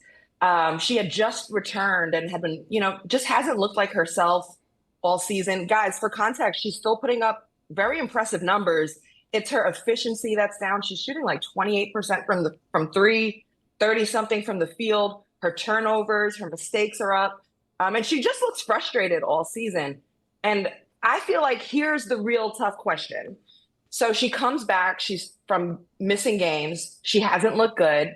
She tweaks it last night. Tonight, she's supposed to be in a back-to-back game. So they played that big game in Boston at TD Garden against the Sun. They sold it out. Anything Caitlin does is sold out. Back-to-back, she's supposed to come to Barclays. It's sold out, waiting for Caitlin to take on the defending champs of the Liberty. It's the last game before the All-Star break. The very next day, they would go back to Indianapolis, where they're hosting All-Star Weekend. She's supposed to be in the three-point contest. It's her home city for her team. She's the star of the show. I think if she continues to participate, there's a lot of pressure for that. But if she does that, I don't think that that's going to help the overall team mission in going as far as they can. Caitlin's got to get healthy. Roz, I think she's towing a little bit of a dangerous line right now because you see last night you got the back and forth with the referee, yelling to the referee, grow up. And the brother is commenting on Twitter about the officiating. And she complains.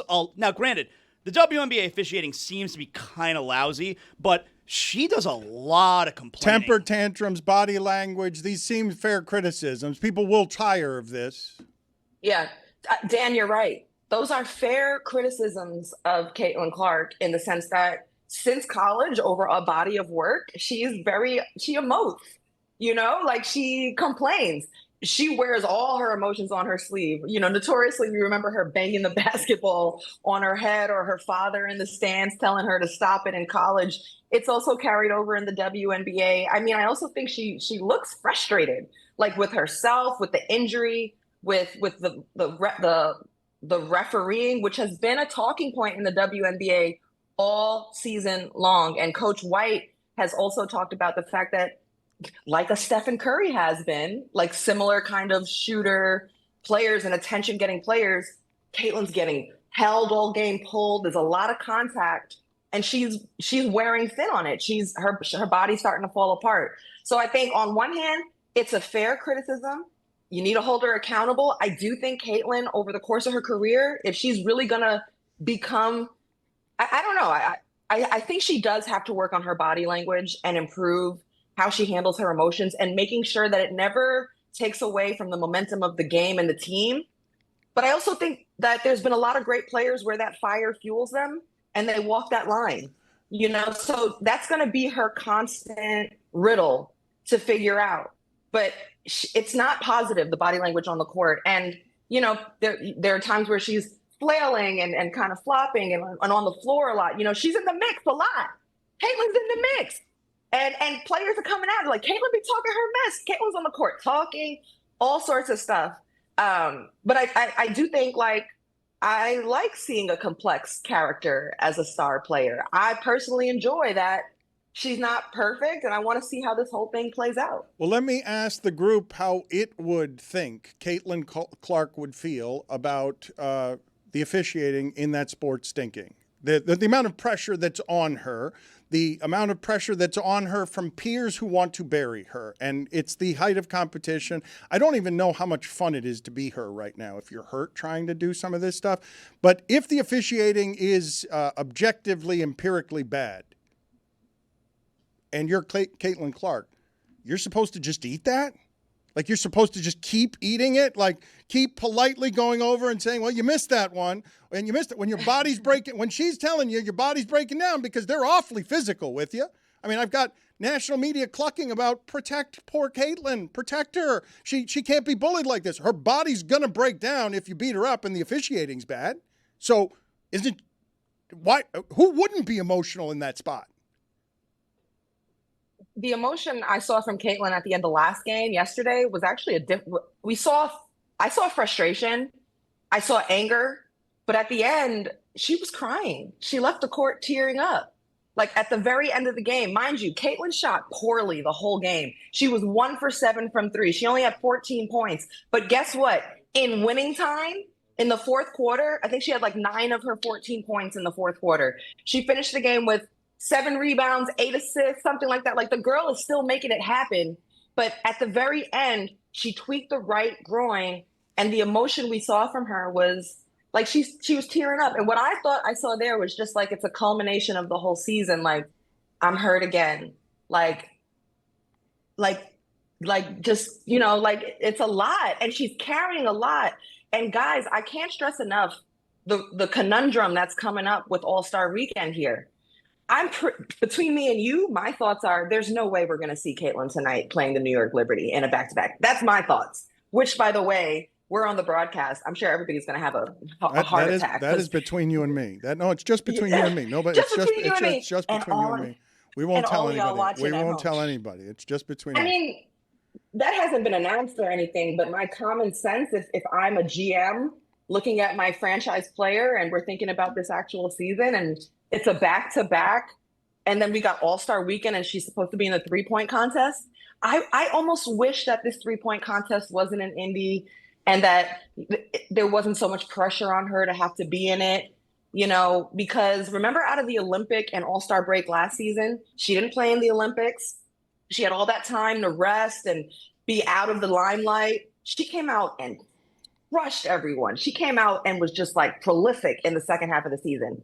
This is not the same scenario. This All-Star break, anyone on the Indiana Fever, they're going to be in the center of a circus and attention, and even participating in that 3-point contest. It's almost the only way she could win is if she wins. And even that might take away from her health. Like, she may not perform well. She's shooting terribly from 3 all season. She's clearly not healthy. Her legs, the explosion, both groins are messed up, her quad and hamstring. I don't know. If the goal is to make a solid playoff run, Caitlin might need to not only sit out tonight's game, but maybe sit out All-Star and just get healthy, like as long as that takes. And that's just tough. It's so weird, Dan, because like Ross says, she's shooting terrible from 3 all season long, 28%. Of course, that is true. She's actually incredible at home shooting from 3. Because on the year, this is not fake. She's 2 for 35 from 3 on the road this year, which would tell you she's amazing at home. But it feels like the worst of Trae Young when you're like, oh, that can't win when it's shooting from the perimeter that poorly.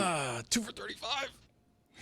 Yeah, and to add more color to this, even for maybe the casual fan listening at home too, like in general, this Indiana Fever season, it's been bumpy. It's been tumultuous. Like coming into the year, they crushed free agency. They had all these big names coming in, and people were saying they're a contender. They could win the championship. Let me tell you how it's gone at the first half of the season. It's literally the girls have been fighting. Like they were fighting on the court. So like that's one thing. They faced a lot of injuries, not just to Caitlin Clark, but to a number of their guards and wings. And then, of course, your superstar has been hurt in Caitlin Clark. She's barely been able to play healthy throughout the season. Their coach, Coach White, she's had personal things happen at home. She's missed time away from the team. And then, of course, the big free agent that they got. And imagine this guy, the huge star that they brought in. And they were like, super team, it's done. DeWanna Bonner, she comes, decides not to play 5 games. It's not a good fit for her. Mind you, I'm a huge DeWanna Bonner fan, but I understand if I'm an Indiana Fever fan, I'd be furious. She decides it's not a fit and forces her way out of there. And so she goes to another team after really not playing well or not even playing at all for the Indiana Fever. Now she joins, they had a waiver, the Phoenix Mercury pick her up, and now she's killing it over there. So the Fever fans are like, what? You played possum here and now you're over there killing and they're scrambling. So like, their whole season has been scrambles and figuring out rotations and injuries and fights and missing coaches and players. And so, and all of that, they still won the Commissioner's Cup and they're still here fighting in a playoff contention. So, they're still fighting for something. They're still cooking. And at least they know what they got right now coming out of the All-Star break. Would you prefer to live in a manor or a mansion? I don't know what that question means. The perfect response. It is the perfect response because so you don't know the difference between a manor and a mansion because one is clearly more opulent. I don't know what a manor is. So if you are, this is good to play this game with you then. Just based on not knowing, which do you think is preferable, a manor or a mansion? I think a mansion is better. Congratulations, Zaslow. Zaslow thinks a mansion is better as well, but a manor has land attached to it. It involves the royals on some occasions, so it's an expansive property that's bigger than a mansion. You could put a mansion on a manor. Oh, I feel so dumb right now. No. We were all with you. No, none of us knew. Don't worry, Smart people know. Smart people knew. No, this is a classic. A square's a rhambus, but a rhambus isn't a square. Okay, you're going to have to leave right now. What? You're going to have to leave. No, thank you for supporting me. Dorky comment that you was. you have to leave the right dorkiest now. comment I said rhombus. Out of here. Just Minor penalty, 2 minutes, asshole. Rhombus your ass out of here. What the hell is a rhombus? so Parallelogram. Rum dog. So here is some some Shaq sound that I want to get to because over the last 8 games, Angel Reese has been exceptionally good. She's awesome. And Angel Reese has a very strong supporter and business partner in Shaquille O'Neal. And Bob Griffin, as Juju has called Robert Griffin III, has said some things and done some things that a lot of people are mad about. But Shaq is very protective here of his business partner, Angel Reese. So let's hear that Shaq sound, please. Oh, speaking of man, RG3, tweet another monkey post about my girl Angel Reese. I'm punching your face. Okay? It's enough. Like, I don't usually do stuff like this, but just stop it, bro. You got your job, you got your podcast, leave my Angel Reese alone. I'm the one calling her and telling her not to respond. Stop it. That's the last time. Glasses came off for that, for the audio audience. Pretty succinct message. I mean, it's He doesn't usually do that. menacing, too. As men, like if you were to get that message directed at you from Shaq, would that intimidate you? Would you feel scared about that? Yes. I don't like seeing that if I'm RG3. No. Who would like seeing that? Who wants that in their doorway? I don't know. I mean, first of all, it's cool. I appreciated seeing Shaq, who is her business partner and who has, stepped out and said, like, I'm a big unk to her, step up for her, just to know that there's also some male support, like, don't play with her name. I don't know. I just feel like there's so many people that center themselves, but especially RG3 in these WNBA conversations, they take like one hot button moment and then completely make it about themselves. RG3, man, I feel like he's just clout chasing, honestly, around Angel Reese's name. Like if he knows it generates a certain level of attention and conversation, and there's a lot of people that use Angel's name to like make commentary, and it's not even like really about her at all. I mean, yeah, but she's an avatar, a symbol for whatever it is that you want to do when you turn your athletes into politics, racial propaganda, whatever it is that you want to turn your athlete into a symbol and avatar for. Like this for Angel Reese and Caitlin Clark, it is a wildly, wildly good thing to have around your league's interest and a wildly bad thing to have creeping into your life in any meaningful mental health way, the way that these people are used. But as someone who is a journalist, you're a winning journalist, you're a champion journalist, Zaz will teach you some things here about what you have to report. She's doing good. She's won more than Zaz. Yes, well, she's doing well, but she reported, I thought, the information about the Liberty earlier. She did it she didn't do it with as much conviction as you would have done it, as much confidence as you would have done it, just reporting it flatly and taking the consequences of that. She was a little too responsible. Yep. She'll get there. I mean, I don't know that she even needs my advice. She seems to be doing a terrific job, but, she'll get there. You got to stay with your chest out, Yeah, I can be bolder. And I think that's what I'll always remember from this session with you guys. It's good for you to have that confidence given to you by Zaz. But when you talk about what's happening with RG3, are there many journalists or sports media figures that are upsetting you in this particular way? That get you a little more emotional because it seems like you're just grabbing for audience here, and you're doing so without a lot of respect for what history is. Yeah, it's annoying. In fact, the fact that our segue to even speaking about Angel Reese has to start with Shaq threatening RG3 is a great example of like all of the otherness outside of actual ball and hoops that surrounds the new attention to WNBA basketball. However, I don't think it's all like horrible. We're getting eyeballs.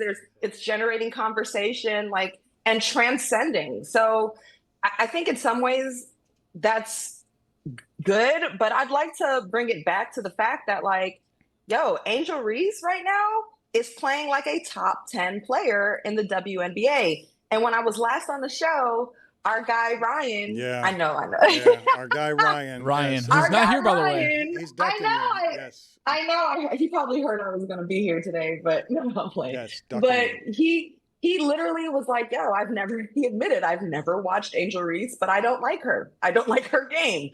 Or he wanted the right to that. Let me be fair to him. To be irrationally hate her was his point. To be fair. Yes, Thank you that for was his being point. fair to him. He wanted the right to irrationally hate Angel Reese the same way he does Terry Rozier.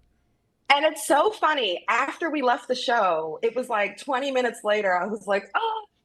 But it was so ironic because that same day, Angel was literally named Player of the Week. Like, hello. And I texted Dan and I was like, suck it, Ryan. That's right. He forwarded it. I forwarded that message. Yes, he was. Suck it, Ryan. He was told to suck it. Yes, he was because I know it's Mike, but yeah. No, it's Ryan. It's Ryan. You were right. No, it's keep insulting him that way. Keep calling him by the wrong name. Respect for Mike. But no. But like the thing is that guys, if I leave here without at least saying this about Angel Reese.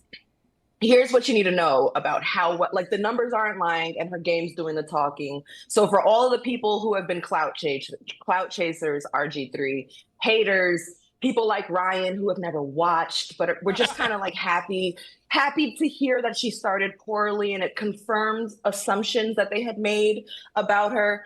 Guess what? The game's talking, the numbers talking. This girl just hit 40. She's now at 41, but she hit 40 double-doubles. She's only been playing a year and a half. Like this is a baby pro career in 54 games. That's 75% of her total games of her career. She's getting a double-double. She has 41 double-doubles already. Like this is not only that she's getting it, it's the speed in which she's getting it. It's the consistency, the resilience, the toughness. It's not only the double-doubles, y'all. It's more than just rebounds and layups. They made an adjustment to bring her out further away from the rim. And now she's starting to be able to get downhill. And when she's got the ball on the move, she's been able to either make a play for herself or get some assists to her teammates. So her assists are up. She's playmaking right now. She seems like she's slowed down. She's taking contact and finishing through the bump. It seems like the game is growing right now. She's certainly improved, and she fought back after initially starting slow. And she admitted it. I started poorly, but guess what? This kid has heart.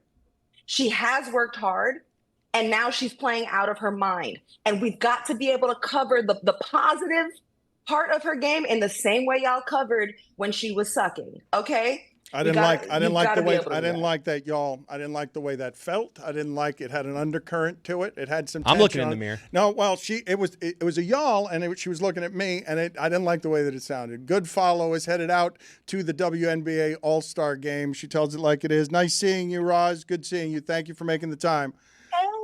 Bye, guys. Thanks for having me. I did not know. I got to admit this. I thought the groin was a singular thing. I did not know there were groins. I did not know that we had two groins. I'm ashamed to admit that after a lifetime. And I thought you got two legs? I thought a groin injury. I don't know why I thought this. I thought a groin injury. I thought it was just. I've never heard a groins injury. I thought it was in the pelvis region? I've never heard somebody hurt two groins. I just thought the groin was a singular thing and hadn't given it any more thought than that. I'm embarrassed to be admitting it. There's two of them because that's what attaches your hips to. Or is it just one groin that goes like the whole way? That's right. Both sides. So maybe it is technically one groin. I thought a groin was a singular thing. I thought a groin injury. You just can only ask AI. How many groins do I have? Put it. Am I alone here? I'm the ignorant one. You guys are. I feel embarrassed to admit it, but I am admitting it. Even though it has a degree of shame on it for me. So I don't see plural for groins. I do think that Tony's right here, right? It's your one groin, but you got both. No, that was me. Oh, that was you? Yeah. Oh, good for Chris. Tony said there's two. I was like, what if it's just all attached? Way to go, Chris. You got two different sides to it. You needed a win. You have two legs. All right, but it is a single. You have one leg, you got one groin. All right, but it is one groin that has two sides to it, and you can hurt either side of a groin. But you don't have two groins. You have a groin. It's where your lower abdomen meets your upper thigh, and there are two different spots where that happens, but that general area described as your groin. Jose Canseco looked pretty athletic. It's made up of multiple muscles, though. I feel like we're learning a lot and not learning all at the same time. That is a specialty of this show, I would say. In general, it can be hard to see. We learned early in the show that the home run record for baseball used to be 138. That feels like... They must have thought that was never going to get broken. Once he got into like the sixes, they're like, no. Well, they used to play in like Yosemite where the walls were 8,000 feet away. So how are you going to hit home runs more than 138? There are any number of things that happen after I've left this show where I slap my head and I'm like, why didn't I mention that? Yesterday, do you realize that's the first ever conversation that anyone's ever had about a wall at Fenway that wasn't the Green Monster? Like we decided to The talk right about, field we wall. started, how inferior does that wall feel, having to live in the literal shadow of that other wall all these years, being a little David Sampson 3-foot wall?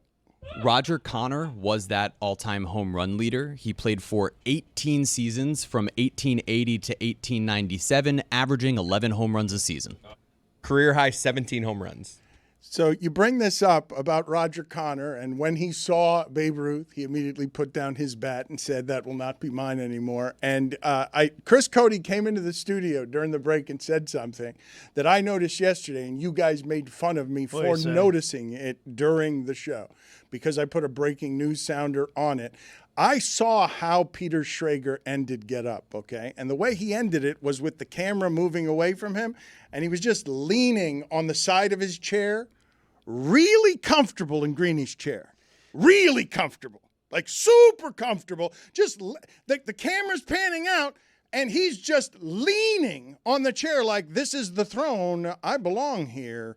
This feels good. This is mine. I'm just picturing like leading up to Greeny's vacation, Greeny just being like, who's hosting for me? Oh, no. I thought Graziano killed it. I think we need more Graziano. I mean, it's just because Schrager is just he's just kind of flinging his arms out like this is, hey, Greeny, I got this while you're gone. And he's crushing it. And look at him. I don't think Dan Patrick will be mad at me for repeating this story. I think Dan Patrick would like me to repeat this story. Dan Patrick went to Tahoe for the first time in many years, and Stugotz comes up to him at Tahoe and says, and Dan Patrick says he was not joking, he was not trying to be playful, he was registering a complaint. Stugotz looks at Dan Patrick and says, hey, you're in my spot. No. Big dog's got to eat. I like it. He's been to Tahoe how many times? Yeah. Dan Patrick's been how many times? Yeah. But if you saw Patrick's set, and we've only ever had just a tent. Like, I mean, we've never had what Dan Patrick had out there this week. NBC and all that, but that's not the point. The point is... We're also on Peacock. Exactly right. Oh, yeah. Exactly right. But if you put in the sweat equity, you're the guy there year in, year out, you deserve it. Dan Patrick has played Tahoe. He's played in the tournament. Has Stugotz also played in the tournament? Not the actual tournament. The tournament before the tournament. The amateur one. He played the course. So you guys think that Schrager should carry himself the way Stugotz does, that Schrager around Mike Greenberg should behave the way that Stugotz behaves around Dan Patrick? I think Greeny is rooting for Get Up to have some mistakes when Schrager is hosting. I think he wants it to be a sloppy show. Put it on the poll at Le Batard Show. Does Greenberg root for a sloppy show when Schrager is? He's like halfway across the world. It's like the time zone is way off. If he's at like a little bar somewhere and he's like, Greece, damn, he's killing it. In Greece, he just walks by a pool and he's just this mother. I like the idea that he's watching on vacation. Like, sloppy, nice. He's in Italy. He's making sure that they. Can you turn that up really quick? He's making sure That was a long toss to that clip, huh? I got it worse than that. I got him telling people who are his producers the other 50 weeks, hey, do stuff to slip him up. Throw stuff in the prompter. Oh, you didn't give me this? Like, he's getting mad at his producers for going above and beyond for Schrager. You haven't written me lines like that in years. What you don't know is so funny about what you're saying. I would recommend to anybody watching this, if you're not familiar, to watch the Larry Sanders Show and how it is that he made fun of television and the insecurity in television.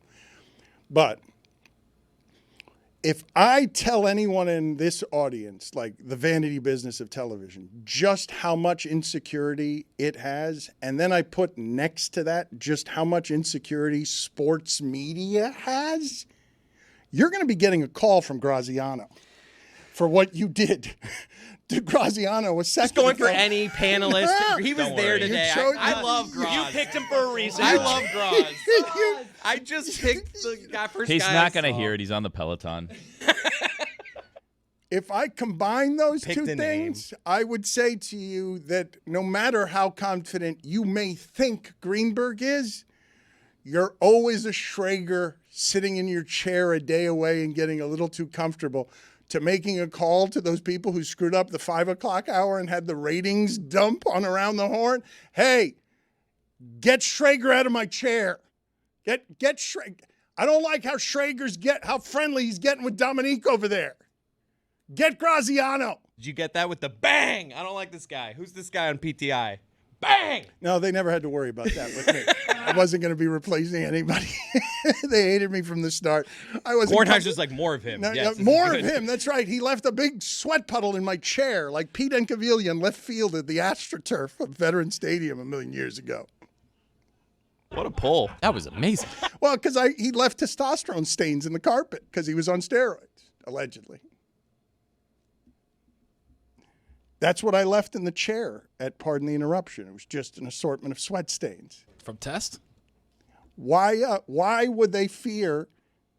Yeah, those two guys. Those two guys are going to survive everything at ESPN. Little callback here. I just found out what Roger Connor, the guy who hit all those home runs, looks like, and he looks exactly like you'd think. He actually looks like a poor man's Babe. A guy who was born 8 years before the abolition of slavery in the United States. Wow. Would you guys look at the piece of lumber in his hands? That thing, it's like the handle's thicker. Torpedo bat. Torpedo bat, yeah. He's wearing a tie. He is wearing a tie. Oh my God, I didn't even notice. How is the mustache the third thing we're noticing in a photograph? Your father looked like this earlier in the week. He did. I don't think my mom liked it, by the way. Oh, no, because he was loving it. I think we built him up. He walked out of here like, loved I it. have a new look. He loved it. Yeah. But we were genuine. We weren't even making fun of him. Your father, as we often do, looked better. All of us. This is true of all of us. We look better in the costume. The number of times you guys, I come in here dressed as George Michael, and you guys say that should be your look, Dan. That's us doing it. I showed my wife. I was like, look, he looked good. And she's like, he doesn't look that good. I was like, maybe we were all just like lost in the sauce. Like maybe he doesn't look good. Well, but he left here wondering, this does not happen to your father very often. Usually, he thinks everything we're saying is 100% real. Yesterday, he doubted so much that he looked good that he was questioning the sincerity of all of us saying, no, you look better this way. And all it was is you look cleaner and you're showing less of your face. You're covering your face with colors that are younger than the ones that are normally on your face, so paint your face. The less of your face we see, the better it all is. General rule for most of us. But he brought it home to your mom. And he looks asinine. Ridiculous. Why would you want to marry a baseball player from 1919? Domonique Foxworth is going to be here in a second. I want to talk some football with him, but I want to ask the group here, because Greeny is out and because I just saw on ESPN, if any one of you walk into a meeting at ESPN and you got to do a show that day, and Damian Woody and Mike Tannenbaum are the guys who are going to be on your panel, what's the question in July you would put in front of them on a Wednesday before noon in order to get traction with your audience in July, excuse me. So what would you choose, Tony? Because I'm going to give you the topic, and I don't think you can do better than the topic they chose. They're goated. When you step in to get up, they're doing stuff that's so high level. And First Take, they're doing stuff that's so high level that sometimes it's the most obvious thing, yet the best thing. Newest, highest paid guard? No, they were not. They did do that, though. They were not. Well, they were not doing that when I checked in. What they were doing is Dak a top 10 quarterback? Oh, you got me locked in. I swear, you believe me or not believe me, I swear that's what I was going to say. All right, Greg, into the mic. Whatever. Don't believe me. I don't care. No, I don't into care. the mic, though. Into the mic. I don't care. Into the mic. You cover that on game night tonight or what? It was so close. You could have said it. Why didn't you say it? What happened? You were laying out? Whatever. Okay. You don't. Whatever. I don't care. Domonique Foxworth is with us now. Is he? I mean, what are we talking George sports Pickens now? tonight? I mean, come on. So is he, Dom? I absolutely think he is. I mean, I get that you're kind of making fun of it, but you're also appreciating it. But as someone who is inside the animal, it's an art form, man. And this is the months, as Ray Lewis says, and you point out often, is like you pay me for everything through the week. The Sundays are free. This is what the producers at Get Up are getting paid for right now. This is what Damian Woody is getting paid for right now. It's somehow manufacturing some interest when ain't nobody doing nothing and figuring out, finding a list. Oh, Jeremy Fowler, every time this year. We did some of that on my show, which, like, I heard you had Pablo on earlier, and you make the argument that Pablo is trying to mix in the smart with the stupid. I don't think anything that I do on my show is stupid, but it's really smart and really fun. And we play with the lists, and we got into roster construction. I think that this is the time of the year, at least for me on my show, that we explore the bigger picture ideas, because we try to pretend like we're above lists, but secretly, me and Charlie still argue about them. But then we dive into deeper topic explorations is what I was looking for on some of the things in sports that I think are very impactful, but people don't know much about. Domonique, I want to give you a little breadcrumb for later on in the show and later on in this segment. I want to do a list called Old Faces, New Places. Oh, he's going to be too good at that game, though. The rest of us, though. We're going to be bad at it. He's going to be good at it. You're going to know where everybody is. You're going to know. I'm going to be about as good at that game as Tony is at playing quarterback, I think. So excellent. Okay, awesome. Are you ready? Hold on. I asked someone. I know, Dan, you like to have people come on and ombuds on occasion.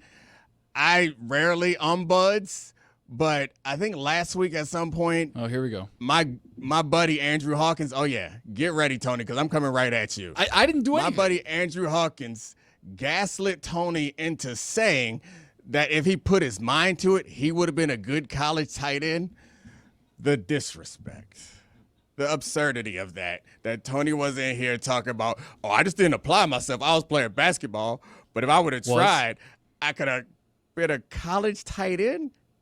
College. You say college. There's a lot of colleges. You know that, right? Not everybody went to Maryland. Okay. There's a lot of colleges. Okay. I apologize. I take it back. Thank you. Maybe there's some bad colleges out there, right? You weren't saying you were going to be name the college. Where you weren't going to be a tight end at the University of Maine, like you were. Of course, that's even too good. Well, probably. he applied himself. Again, that's the thing, application. Domonique, I am willing to hire you immediately right now to regularly ombuds around here once a week to tell us all the ridiculous things we said over the course of a week that weren't called out enough on our show. I feel guilty being the ombudsman on Tony because I actually love Tony. Thank you. Because he says things like that. And I don't want to discourage him. Like, keep the confidence high, Tony. I absolutely You will love never it. It's discourage so funny me. because I laughed out loud. Chris, do you want to ask? Domonique is a colleague of both Dan Graziano and Mike Greenberg, and I guess Peter Schrager now, who's getting awfully comfortable in that chair, as we've noticed, like super comfortable, just unreasonably comfortable. Do you want to file your complaint or your observation with Domonique? I'm picturing Greeny in Greece on vacation being like just rooting for a sloppy show when Schrager's hosting. And he's like talking to the producers. He's like, I thought Graziano killed it. I don't think we need Schrager. I think Greeny is, as most people who are like incredibly successful, like he is unreasonably competitive. However, I also know that Greeny does not pay attention to the show when he's gone. Unless Greeny Schrags has is no hosting. idea what's happening on the show. Like I wore a wig one day and impersonated Greeny on the show. Why would He you had wear no a wig? idea what was going on. Such good criticism from Zaslow. Why would you wear it? Why would you make a fool of yourself on national? Why wouldn't you respect yourself more than that? I don't know, man. I thought it was fun to make fun of him. I mean, but at least I have my own hair. That'd be nice. I have thought of you recently here because I really don't know, and you could check out the Domonique Foxworth show where he will make the second apron entertaining, and he will also break down union issues in a way that has more expertise than the average person. But I don't know how you have felt about recent developments where your friend Pablo Torre is reporting things that embarrass your friends and colleagues in a union that you have some great pride in, I would imagine, because you are a very strong member of that union. Just the things that have happened over the last, I'm going to say, 21 days with his reporting, have they been personally hurtful to you? Yeah. I mean, I did a couple segments that were not fun or all that insightful about what was going on there. And I think that it's not incredibly embarrassing to any friends or colleagues because the people who are being accused of things aren't friends or colleagues. I've always, since I left office as president, I've been reluctant to speak out on any issues because, of course, there are going to be things that happen that I agree with or disagree with, but I always try to remember that I was a leader in the union, and it was really frustrating for people who had limited information to speak out and be critical. So I haven't really done that. I pointed out that the conflicts of interest that Lloyd Howell is accused of are inexcusable and reprehensible. The one thing I did agree with and want to defend is that the player said that they are following the process, and that's like core. That is encouraging because that's core to what a union is. And oftentimes when I was at the union, people would get upset and wonder why we would defend a player who was accused of some crime, and it seemed clear that he had committed the crime. And the point was, you have to protect those processes because if you, for one special case, decide to circumvent those processes, then there comes an opportunity where the case is no longer special and the process can be circumvented. So I say that to say that I respect the player leaders who are taking their time and waiting for the investigation and doing the things right. And even if I didn't, I would never criticize the player leaders of the union. That's just not. But you're not an appropriate thing to do. But you're also not comfortable. I don't want to put you in a bad spot here, but just talking to me about sort of the emotion of reading that your union is compromised, right? Or at least appears compromised by something that would and should make Justin Herbert mad as a member of that union. And if I were Justin Herbert, I would be looking for legal action to get me some of my money back because my union didn't help me there the way that it's supposed to, based on the information that's been reported so far. Based on the information that's reported, it's infuriating, honestly. It's because if you go back through the history of the union, there have been multiple tens and hundreds of players who have sacrificed in order to put the current players today in a position to have some of the success that they've had and reap some of the rewards that they are able to reap.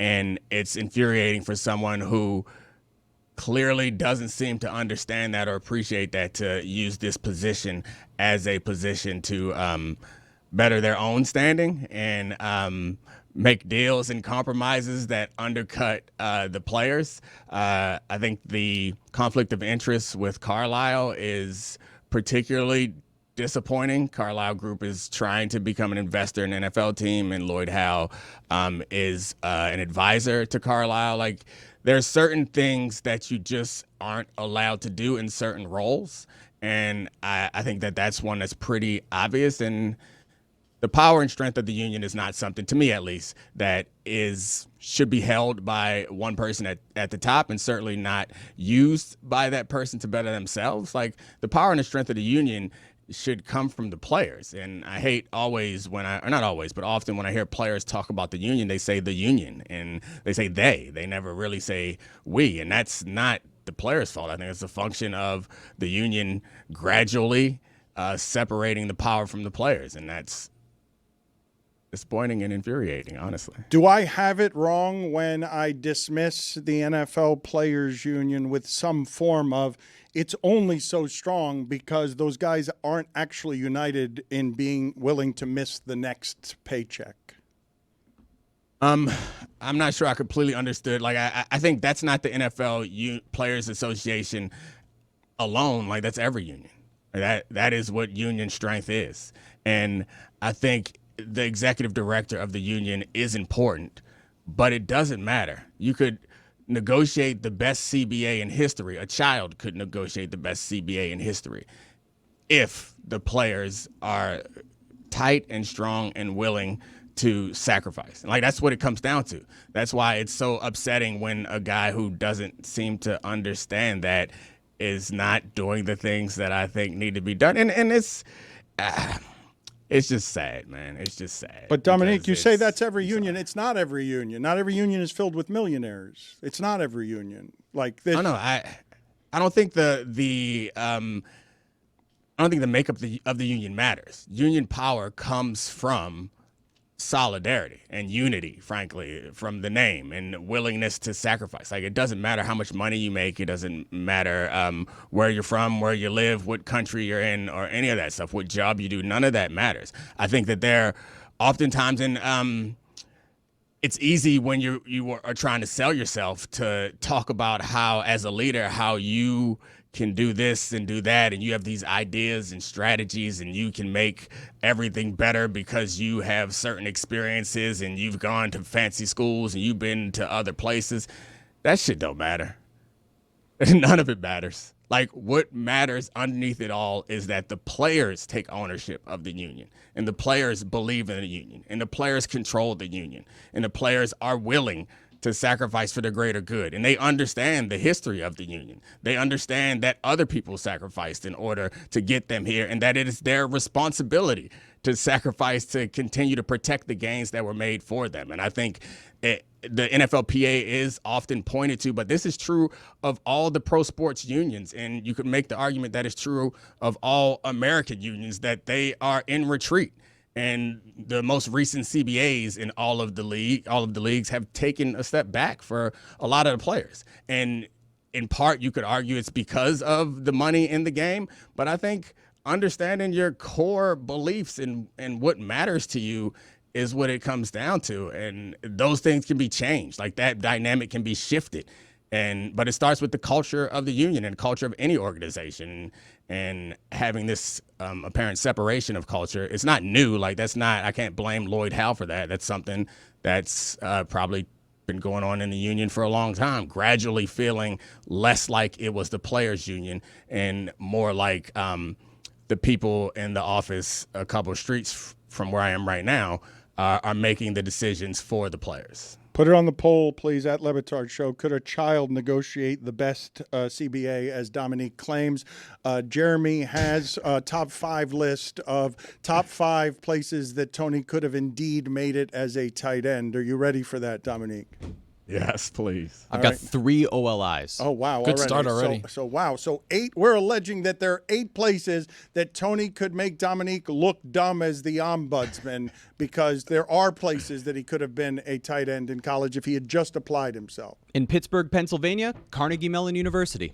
Good start. They have a football team? Boy, do they. In Cleveland, Ohio, Case Western Reserve University. They give no, not Cleveland. Not in the cradle of the sport. Like, you can't play in Cleveland. In Claremont, California, Claremont Mudd Scripps College.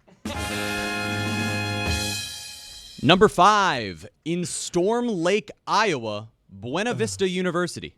Don't know how that one. Hispanic flair there. That's where they got me in. Storm Lake. In Castleton, Vermont, Vermont State University, Castleton campus. Its own subsection. I don't think we play any of football these, there. I don't think these are teams. These are all from scholarships. NCAA.com, the list of Division III football teams in the NCAA. Thank you, Jeremy. Number 3, in Northfield, Minnesota, St. Olaf University. What say you, Domonique? A lot of quiet, just nothing over there, huh? A lot of snow there. Ombudsman. Number 2, Say something. Duluth, Minnesota, the College of St. Scholastica. And finally, number 1, in Tiffin, Ohio, Heidelberg University. So you don't know anything, fancy man. He knows nothing. You think you know all about football, and you think you know all the things. You know nothing. You've been proven a fool in front of people. Yeah, I stand corrected. You're right. You could have. Thank I'm you. sorry. I was appreciate that. wrong. A wig. Have you ever wearing blocked fool. anybody before? Of course, have you I ever been hit? You think? I played football. Yes, I've been hit. What kind of question is that? Played football? Yes. Where'd you play football? In high school.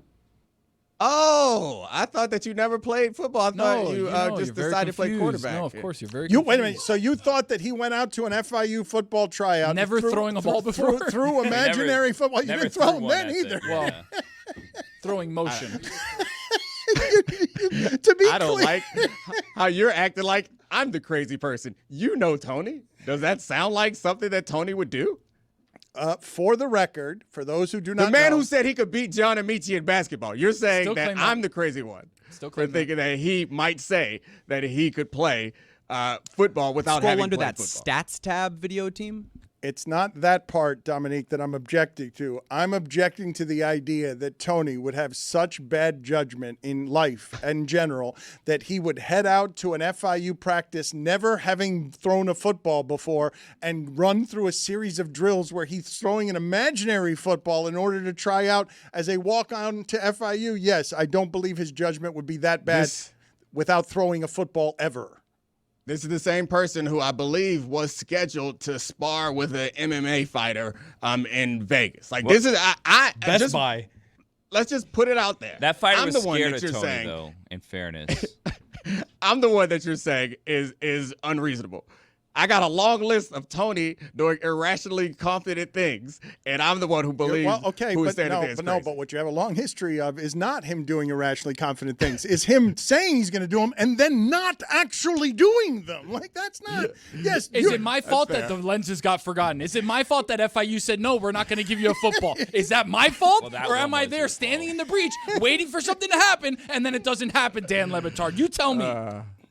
Oh, man. I'm going to You're welcome, need Tony. people to look up both Tony's high school basketball and football career for us so that we can give Domonique whatever his credentials are there. Missed half my senior year, by the way. But here we go. Tore my meniscus. No, I had surgery. Wow. Here we go. What do you mean? What are you accusing him of, Domonique?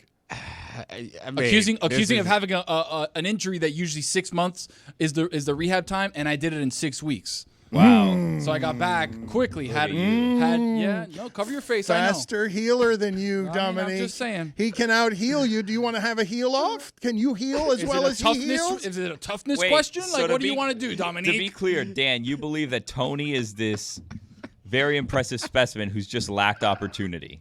I just need people to show up with the lenses. I need the footballs to be there when I go to try out. The best part is Tony doesn't know that you're making fun of him. He thinks you're hyping him up. He's like, oh, no, No. Make no mistake about it. You think that I walk in here and I think people are hyping me up? You think that I don't know that? His Come on, shirt says Dominique. he's sponsored by the haters. Thank you. I'll Dominique. send you a shirt. Tony. What made me laugh initially was you preemptively making excuses because you know what your stats were in high school. And you know what I don't have to do about my high school stats is tell you about the injuries I got. I just don't have to do it. It don't come up. Like, it's not something to be concerned with.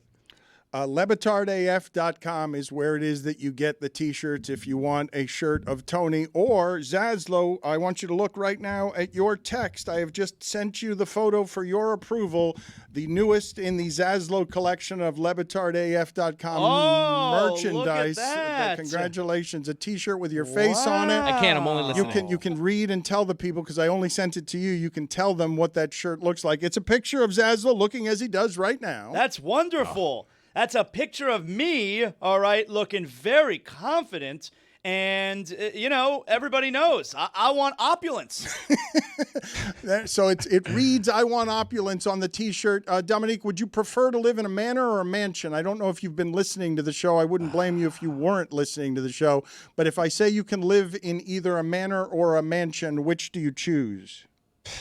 I mean, I feel like the difference, like manor sounds like there's like more grass, right? Like a full manor and a mansion. I feel like a mansion could be in an area like a neighborhood. I think I'd rather be in a neighborhood. Give me a mansion. I don't know. Manor sounds nice, but like every now and then I want to run into some people. I can tell you the mansion living, it's good living, Dominique. Dominique's the rare that understood the difference and chose the smaller one. Yeah, it's unusual choice. Well, the manor requires a lot of upkeep. Yeah. Is really the issue. Who needs that? No, I mean, I think it also is just like to have a manor, you're going to be like 30 minutes. Like I live in D.C. and I like being able to get to like Practicality. urban things. Yeah. Yeah, like I know I all that grass is cool, but I'd rather, if I can afford a mansion, I would then get like a farmhouse or a beach house to go to. But most of my life, I'd rather be in an urban environment. I don't want to be out in the country. Get out of here with that nonsense. Okay, but you're putting it in the country, and I'm really with Manor. I'm doing more castles now. I'm doing those are always in the countryside. When so now you're talking, and castles actually, if you look this up, somebody told me this the other day. I was stunned to hear it. Castles, remarkably affordable given what you're getting. Was this like Rich People magazine? No, it was not Rich People magazine. It was obviously I Have More Money Than You magazine. I mean, I think that like magazine.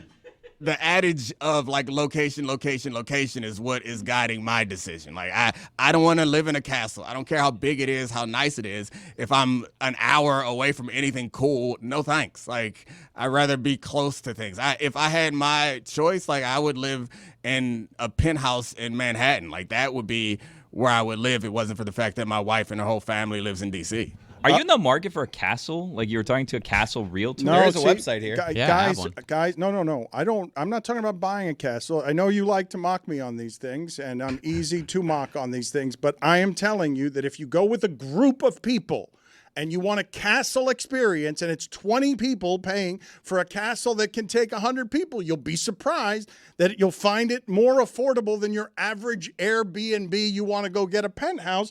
I'm just telling you, I've not done it, but I am told that it's you'd be surprised that it's more affordable than you think it is to be able to get a castle. But Domonique is telling you he wants neighbors. Domonique wants interaction. Weird. Yeah. Like, I don't necessarily want to be interacting with them all the time, but I want them around. Like, I'd rather be in an urban environment than a rural one. But I had this thought, while you're looking up the castle things, I remembered from that segment with Tony how you guys kind of made fun of Andrew Hawkins for saying, like, he was all hands and, like, his routes weren't that good. And you remember Andrew, as a confident person, took it in stride and didn't get all defensive. Then I went and watched the video.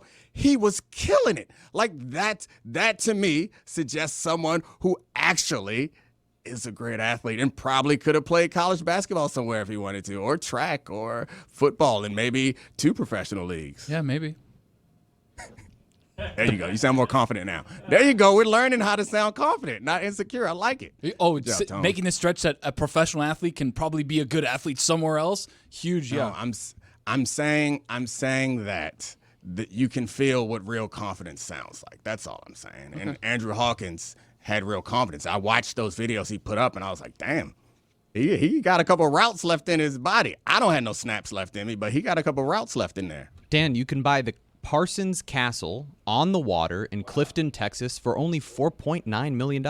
That's a good rate on that castle. But it's You got Texas. that. Texas doesn't have castles. That's a real How castle. far is Clifton from anything that I would actually want to do? It's a great question. But you can buy the extraordinary Bedford Castle in Wyoming for $14 million. But this castle, Dan, holy cow. I mean, look at the Alps in the background. Pretty remarkable. You would have to pay me $14 million to live in Wyoming. I'll go visit, but I'm not living in Wyoming. Stop it, guys. Who wants a castle in Wyoming? There's no real castles in America, though. That's like made-up castles. I think that Jeremy's judgment here has been terrible because he's not only not renting castles, he's buying them, but he's doing so in the United States, which is asinine. Like that's what Chris told me to do. So I'll look at the other ones. It's not like a castle in the United States is somewhere I expect to have dinner while people are jousting inside because it's a Renaissance type feel. Medieval times. Those are dope.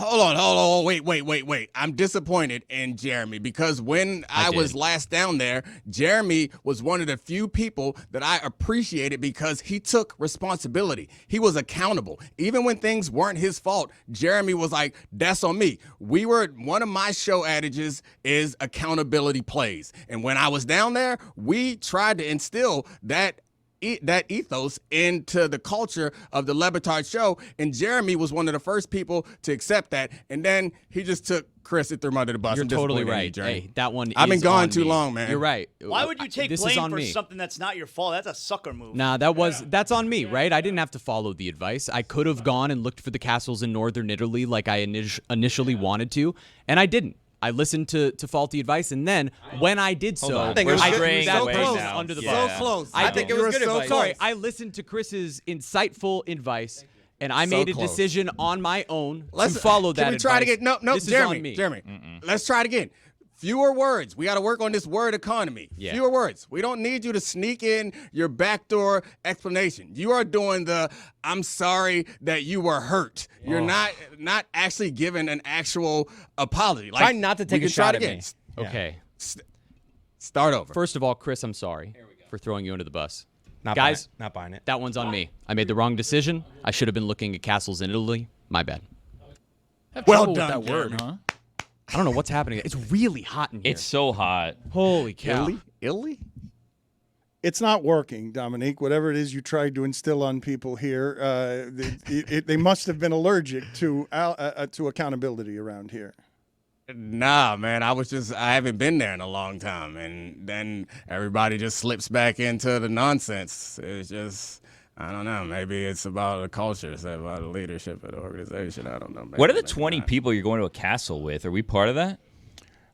It's not me that's going to the castle. You just said you were going with a group of 20 people to rent a hypothetically, castle. I did not say that I Castle was going friends? with you. I did not Castle say friends are that I was Dan's going court. anywhere with my castle friends. You 5 guys, million euros in Aberdeenshire, Scotland. you're looking up the wrong things. I'm not asking you for the prices of castles Your in castle Scotland. friends are not going to rent a castle. Your castle friends want to own a castle. My castle friends don't need anybody's help to buy castles. Oh, damn. Okay. Do your math friends use calculators, or they like the challenge of doing the numbers off the top of their heads?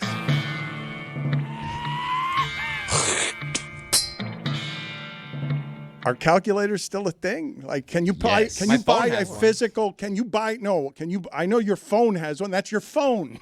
But it's a calculator app on your phone. It's a calculator. Yeah, TI-85. Texas You Instruments. kids still get calculators. But the calculator business can't be doing well. The physical calculator business, Dude, every school requires you to buy them still, and like a TI. And when you start into high school, you need a TI-83 plus. It's like, by the time my kids get a TI-83 plus, it's gonna cost what a car costs. And all they use it for is for their friend that has like the little cord and a little cheat code that puts games on it, if we're going to be real. That's what TI-83 pluses are for. So you can go on your calculator and play Pac-Man. That's not a calculator. That's a video game. No, that's a calculator. TI-83 plus. No, but physical calculators. I'm talking about the business of buying something that I'm going to say only calculates. That's out of business, correct? I cannot physically go get. No, I think, Dan, your problem is you're thinking about like a simple calculator, not a scientific calculator. He's talking about the big TIs that You had to get in high all school. the buttons and Graphing and you could- calculators. yeah, right. Those calculators. Yeah, those calculators still exist. And the real simple calculators still exist also because kids need calculators for school and they don't want them to have their phones in class. So they're still calculators. It's not a booming business. But what did you use calculators for before you had phones? Like, unless you were an accountant, how much calculating were you doing? You put the thing in there, and then you flip it upside down. It says boobs. It says it could say hell sometimes. Yeah. That's a beeper. No, calculators that's a can do calculator. it too. Dan, you're out of your element. You don't understand school supplies. Like, there's things that are just never going to go out of business. Like, what do you need a compass for? Not like the compass that tells you, like, north, south, the one that draws a circle. You don't need that for anything, but that's always going to be, like, on a third grade How school many supply times list. did you stab yourself with that thing? Like that thing stabbed Sharp me edge. more than I actually made circles with it. Like Mm-hmm. it was so dangerous. I'm actually curious, Domonique, now that you have children of this age, are you smart enough to teach sixth grade math the way they're now teaching sixth grade math compared to how it is that they taught it when you were in sixth grade? Green says booby. Hell no. Hell no. The move that I do is if they ask me for help. So like my oldest daughter is headed into 9th grade. She stopped asking me for help a while ago. When she did used to ask me for help, and now I got a 9-year-old and a 12-year-old boy. The move is I can't help you right now, but you get a peek at it. And then you go to this thing called YouTube and you look it all up and you teach yourself it. Then you come back and you work through it with them. But absolutely not. I can't do 6th grade math. I posted a problem a long time ago from my daughter when she was in 6th grade where they would give them these like stretch problems. I posted it online and no one could get it. It's just this, How low do I have to go there before you feel like a real idiot? Like second grade, third grade? Like where is it that you were unable to teach something that you thought should have been simple to teach, but you're like, oh my God, parenting has sort of left me mathematically behind. This doesn't happen to my math friends, by the way. They prepare for it. So sixth grade, I think when my oldest daughter got to sixth grade, I had to start going somewhere else to teach it to me before I could help her. And then like seventh and eighth grade, I stand no chance. Like I would have to like spend a whole day relearning some of these things. Like, no, it's not. And she's like kind of smart and like advanced math and stuff, and this stuff is really impossible. I'll send you a problem, Dan. Maybe on tomorrow's show, I'll find one of her reach problems from last year and send them to you. Well, and see if you guys. I don't know if I could actually do it, but I sure as hell can't teach someone. Like I'm saying that my modes of doing math, even addition, that I'd have trouble teaching that to someone because they're teaching it differently now. Like, and it's totally different. Like where I don't even recognize what they're talking about. Teaching it different? I mean, addition, Dan? Like, no. They're not teaching addition any differently, I don't think. Like, my kids don't need help on addition. It just one step beyond addition. Sounds like you could use a calculator, Dan. Multiplication, division, nope. Teaching it the same way. Maybe my kids are going to retro schools, but those things are still the same. You still division is different. Times table. Division. I was watching my daughter do a division problem, and it's just like I didn't used to do it that way. So at least the school that my kids go to, they teach them a bunch of different strategies, and you can choose the strategy that you like best for the problem that you're doing. But all my classic old school division strategies still exist. They're still teaching them. You may not use them all the time, but they still exist. Big year for division.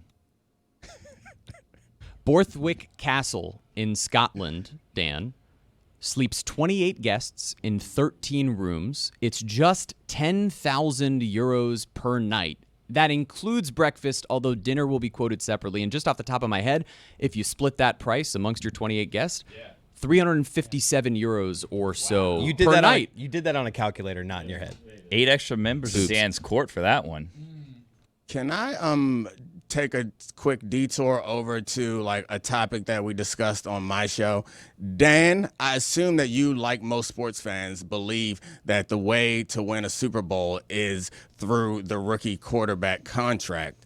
And we kind of dissected it yesterday and realized that no. Like since it was 15 years ago when Sam Bradford signed the last pre-rookie wage scale deal, and he got more guaranteed money than Peyton Manning, who had 4 MVPs and had the most guaranteed money. And Sam Bradford got that before he came into the league. Then Cam Newton came in after, got a lot less and probably deserved that contract, honestly. But I think because of like Russell Wilson and Colin Kaepernick and Joe Flacco, we believe that was the strategy. But if you like look at the numbers, it kind of it puts you in a position that maybe you are stuck to a quarterback who's good but not great, and you would have to require quite a bit of luck to pull off like a Super Bowl and multiple. Like Eli Manning is like more about luck than it is about skill. So I think a lot of us are following this misunderstood notion that the rookie quarterback is like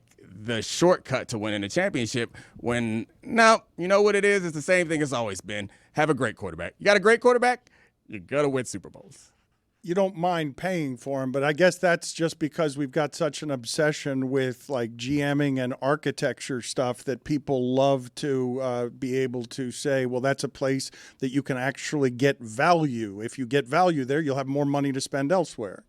Not enough time to get into all of this, but that's also a misunderstanding. Is like the impacts on the salary cap from paying your quarterback if he's great is de minimis, because you can often restructure the contract and keep pushing the cap hit until later and later and build a team that have success. Like you notice all the best teams have really good quarterbacks who cost a lot of money. Like that's just like a misnomer that people use in order to suppress the salaries of some of the best players in sports. The Domonique Foxworth Show, you can find all manner of insight there, except he doesn't want to live in a manor. Good seeing you, sir. Thank you for being on with us. We appreciate it. Tell Tony I'm sorry. I'm here. By a minute, you can tell me directly. Right now. There he is. I mean, I'm not actually sorry. I'm not actually accepting your apology either. It's on site. What? Whoa. On site? On site, man. I said it, I meant it. I said it, I meant it. I said it, I meant it. Oh, no. All of that is on air. All of that is on air. We all heard it. The audience heard it. He said what he said. Stupid thing to say. I'm too old to fight. Wow. Too old to fight. All right, guys. Wow, Bye. he's Love you. scared. What's up, Juju? Sounds like Domonique would take a knee if that was a fight. If it was a baseball fight. What? Huh? Yes. Yesterday we talked about taking a knee to avoid a fight. I wasn't here. I'm hoping that all of that is airing as the beginning of the pregame show because, or the postgame show, I should say, because I don't want everything that happened there and the general insincerity of that Jeremy apology to go without everyone in the world seeing it. Everyone seeing it. I don't know where it went. Tell me that it aired. Can you guys promise me that somebody was recording while we were doing that so the general jovial behavior here can bury Jeremy? It's in hour 2, luckily. I apologized on air. Yeah, It but wasn't then a good apology. Privately, you took it back. Me? Juju is here now to talk about everything that we did today, so we will include him on the conversation that we were having with Domonique. Manor or mansion, Juju? I would much rather stay on a manor. Because if you're on a manor, you can have your bat cave way down in the jungle deep. You can have Alfred getting you a couple of things here and there. You can allow Robin to crash and let him wrench or hold your motorcycle if he wants to. Batgirl can come over. I think you can sneak in and out Catwoman. She has a little entrance of her own. Come on now. And still be a playboy for the city of Gotham. So give me the manor all day. You could probably do all that with a mansion too, though, right? No, you don't No, get it. you then. can't. Nah, You get a hell back door no. with a Can't mansion. do any of Too that complicated. with a mansion. If You the don't get mansion, that. Right, It's no far bat away. The cave. back cave is far away. I'm not seeing how I'm living Yeah. then. if the mansion has a guest house, no possibilities No. of that. What do we have on the subject of Vegas allowing Uno as a table game? How do we feel? How does the group feel about Uno as a table game in Vegas? We like that. Awesome. Yeah, why not? Yeah, we haven't been adding very many table games in Vegas recently. Now, Dan, I just got this across my group text a minute ago. Uno has released a statement. Hey, Uno fans, a rumor has come to our attention that there will be Uno tables on the casino floors in Las Vegas. Sounds wild, huh? Get it because they have wild cards. We hate to be the bearers of bad news, but the casino floor isn't ready for us yet. So it's fake. I'm not going to read the whole statement. Debunked. It's not happening. Got the mortgage on the line. You get skipped 3 times. You're like, whoa, this is not good.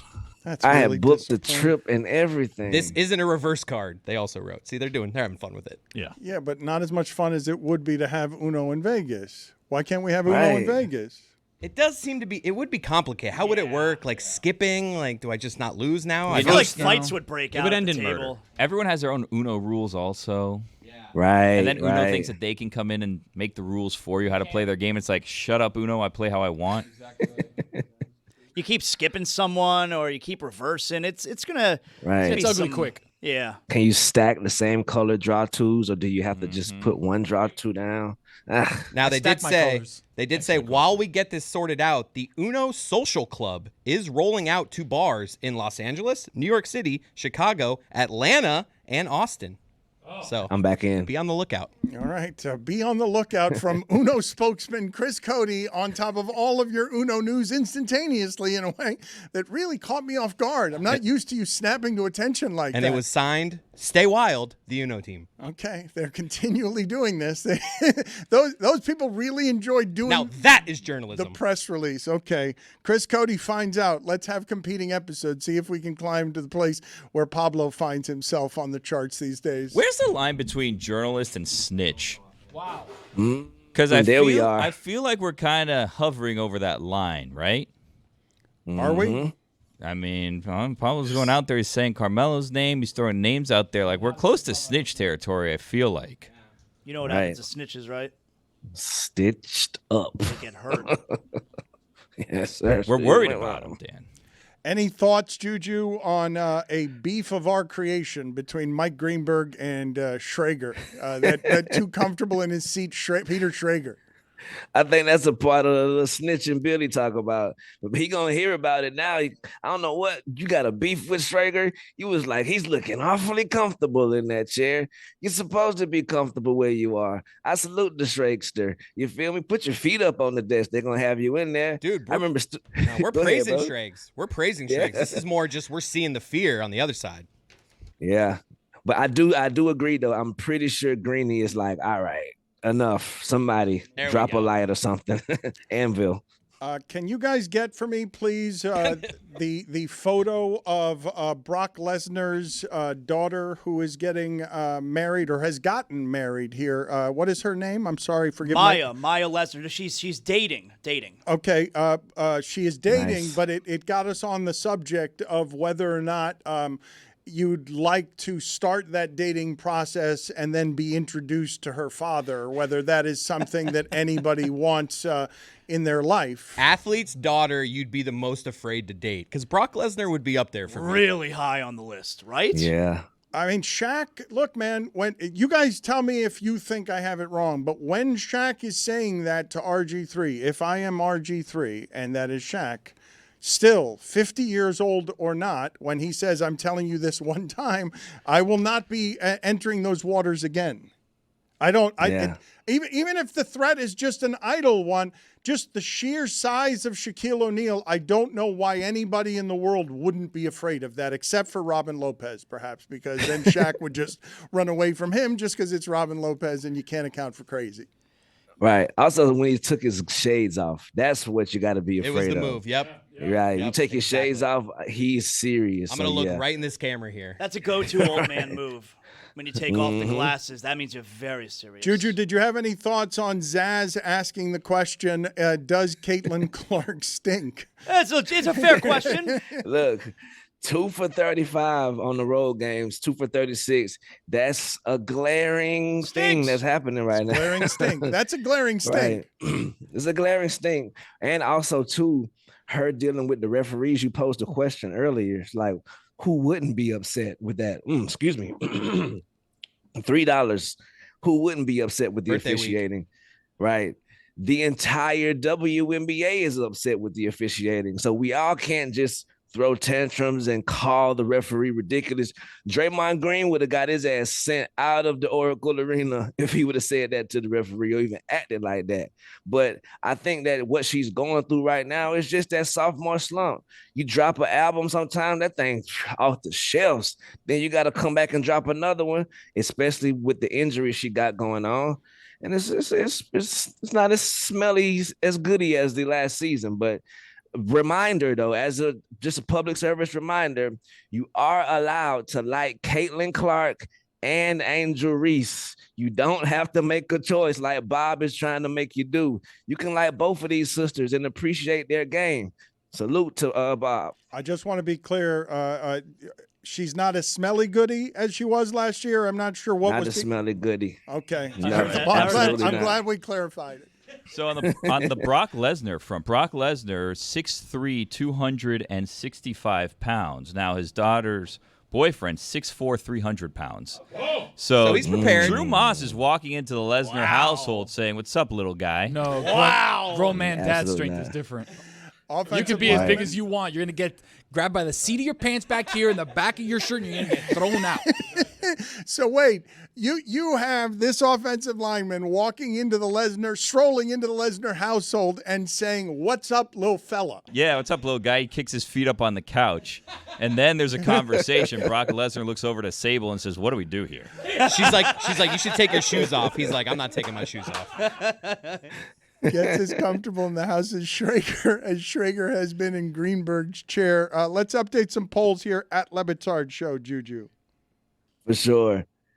Also, before the polls, I just want to say, Zaz, you are a handsome fellow today, bro. I don't know what you got going on. I don't know if you're trying something different, but I am picking up what you are putting down, brother. Confidence, player. That's what it's about. You just gotta be confident. Yes, sir. Yes, sir. Would you be okay with eliminating extra innings right now? 71% of the audience says yes, they would. Does I anyone? think everybody would be fine. Do you think everybody would be fine if I just said right now, baseball, here's what we're going to do. Nobody has extra innings anymore, just 10th inning, Schwarber's going to come out and hit bombs. We can find something in every sport. No more overtime in football, a throw off. I would be in for a blank off in every sport. What if like a football game's tied and then they say, you know what? Kyle Schwarber's coming out. He's going to start hitting home runs here on the football field. You bring Kyle Bowler out. He takes a knee on the 50-yard line, starts throwing the football. Hits the goalpost, your team wins. Is it the CFL that you get a point if you miss a field goal but it hits the net? Because that's crazy. They got some bullshit going on. Does anyone know the rules anymore? 96% of the audience says no, they don't. Did you know the extra inning rules last night? 94% of the audience says no, they did not. What a wonderful delight, by the way. I did not have wondrous discovery on my extra inning All-Star Game ballot. Like we're going to all learn the rules together. This is fun. More cool, the Hank Aaron tribute or Hank Aaron's actual play? Big one. 60% of the audience says Hank Aaron's actual play. They must have missed it. They didn't watch it. Yeah. They didn't watch. Did you go, Juju? Did you go to the game yesterday? You went to the home run derby, right? Yeah, I went to the Derby. Yesterday we played the Battery. We were just outside hanging around the hang-arounders. Yeah. Pretty fun. Home run derby is more fun than the actual game from my experience going to. Because like by the time the game comes, you're so exhausted with all the all-star festivities leading up to it. You're like, I'm ready for this to be done already. Right. Lots of brews. Have you ever put your socks on while standing up? 66% of the audience says yes, they have. Does somebody want to come try this? Who would like to try this behind me? You don't want me to do this Chris, again. you already did it. It's too sweaty in here. Everybody's socks are Zaslow, gonna why don't you stink. try it behind me? Why don't you try to see if you can put a sock on behind me while standing on a foot? Only 15% of 40-year-olds can allegedly do it. We will see if Zaslow can do it behind me for the YouTube audience. Keep going, Now, this Juju. is going to be a payoff. Which would you rather have, a mansion or a manor? Wow. Very close. Move the chair. Can we move his chair, Dan? Or like Oh, no. Loser. For the audio audience, he just fell over like a loser. Is that a real fall? Oh, my God. Are you okay? Workers' comp. He got it done. He got up and said, I did it. I got it. He did get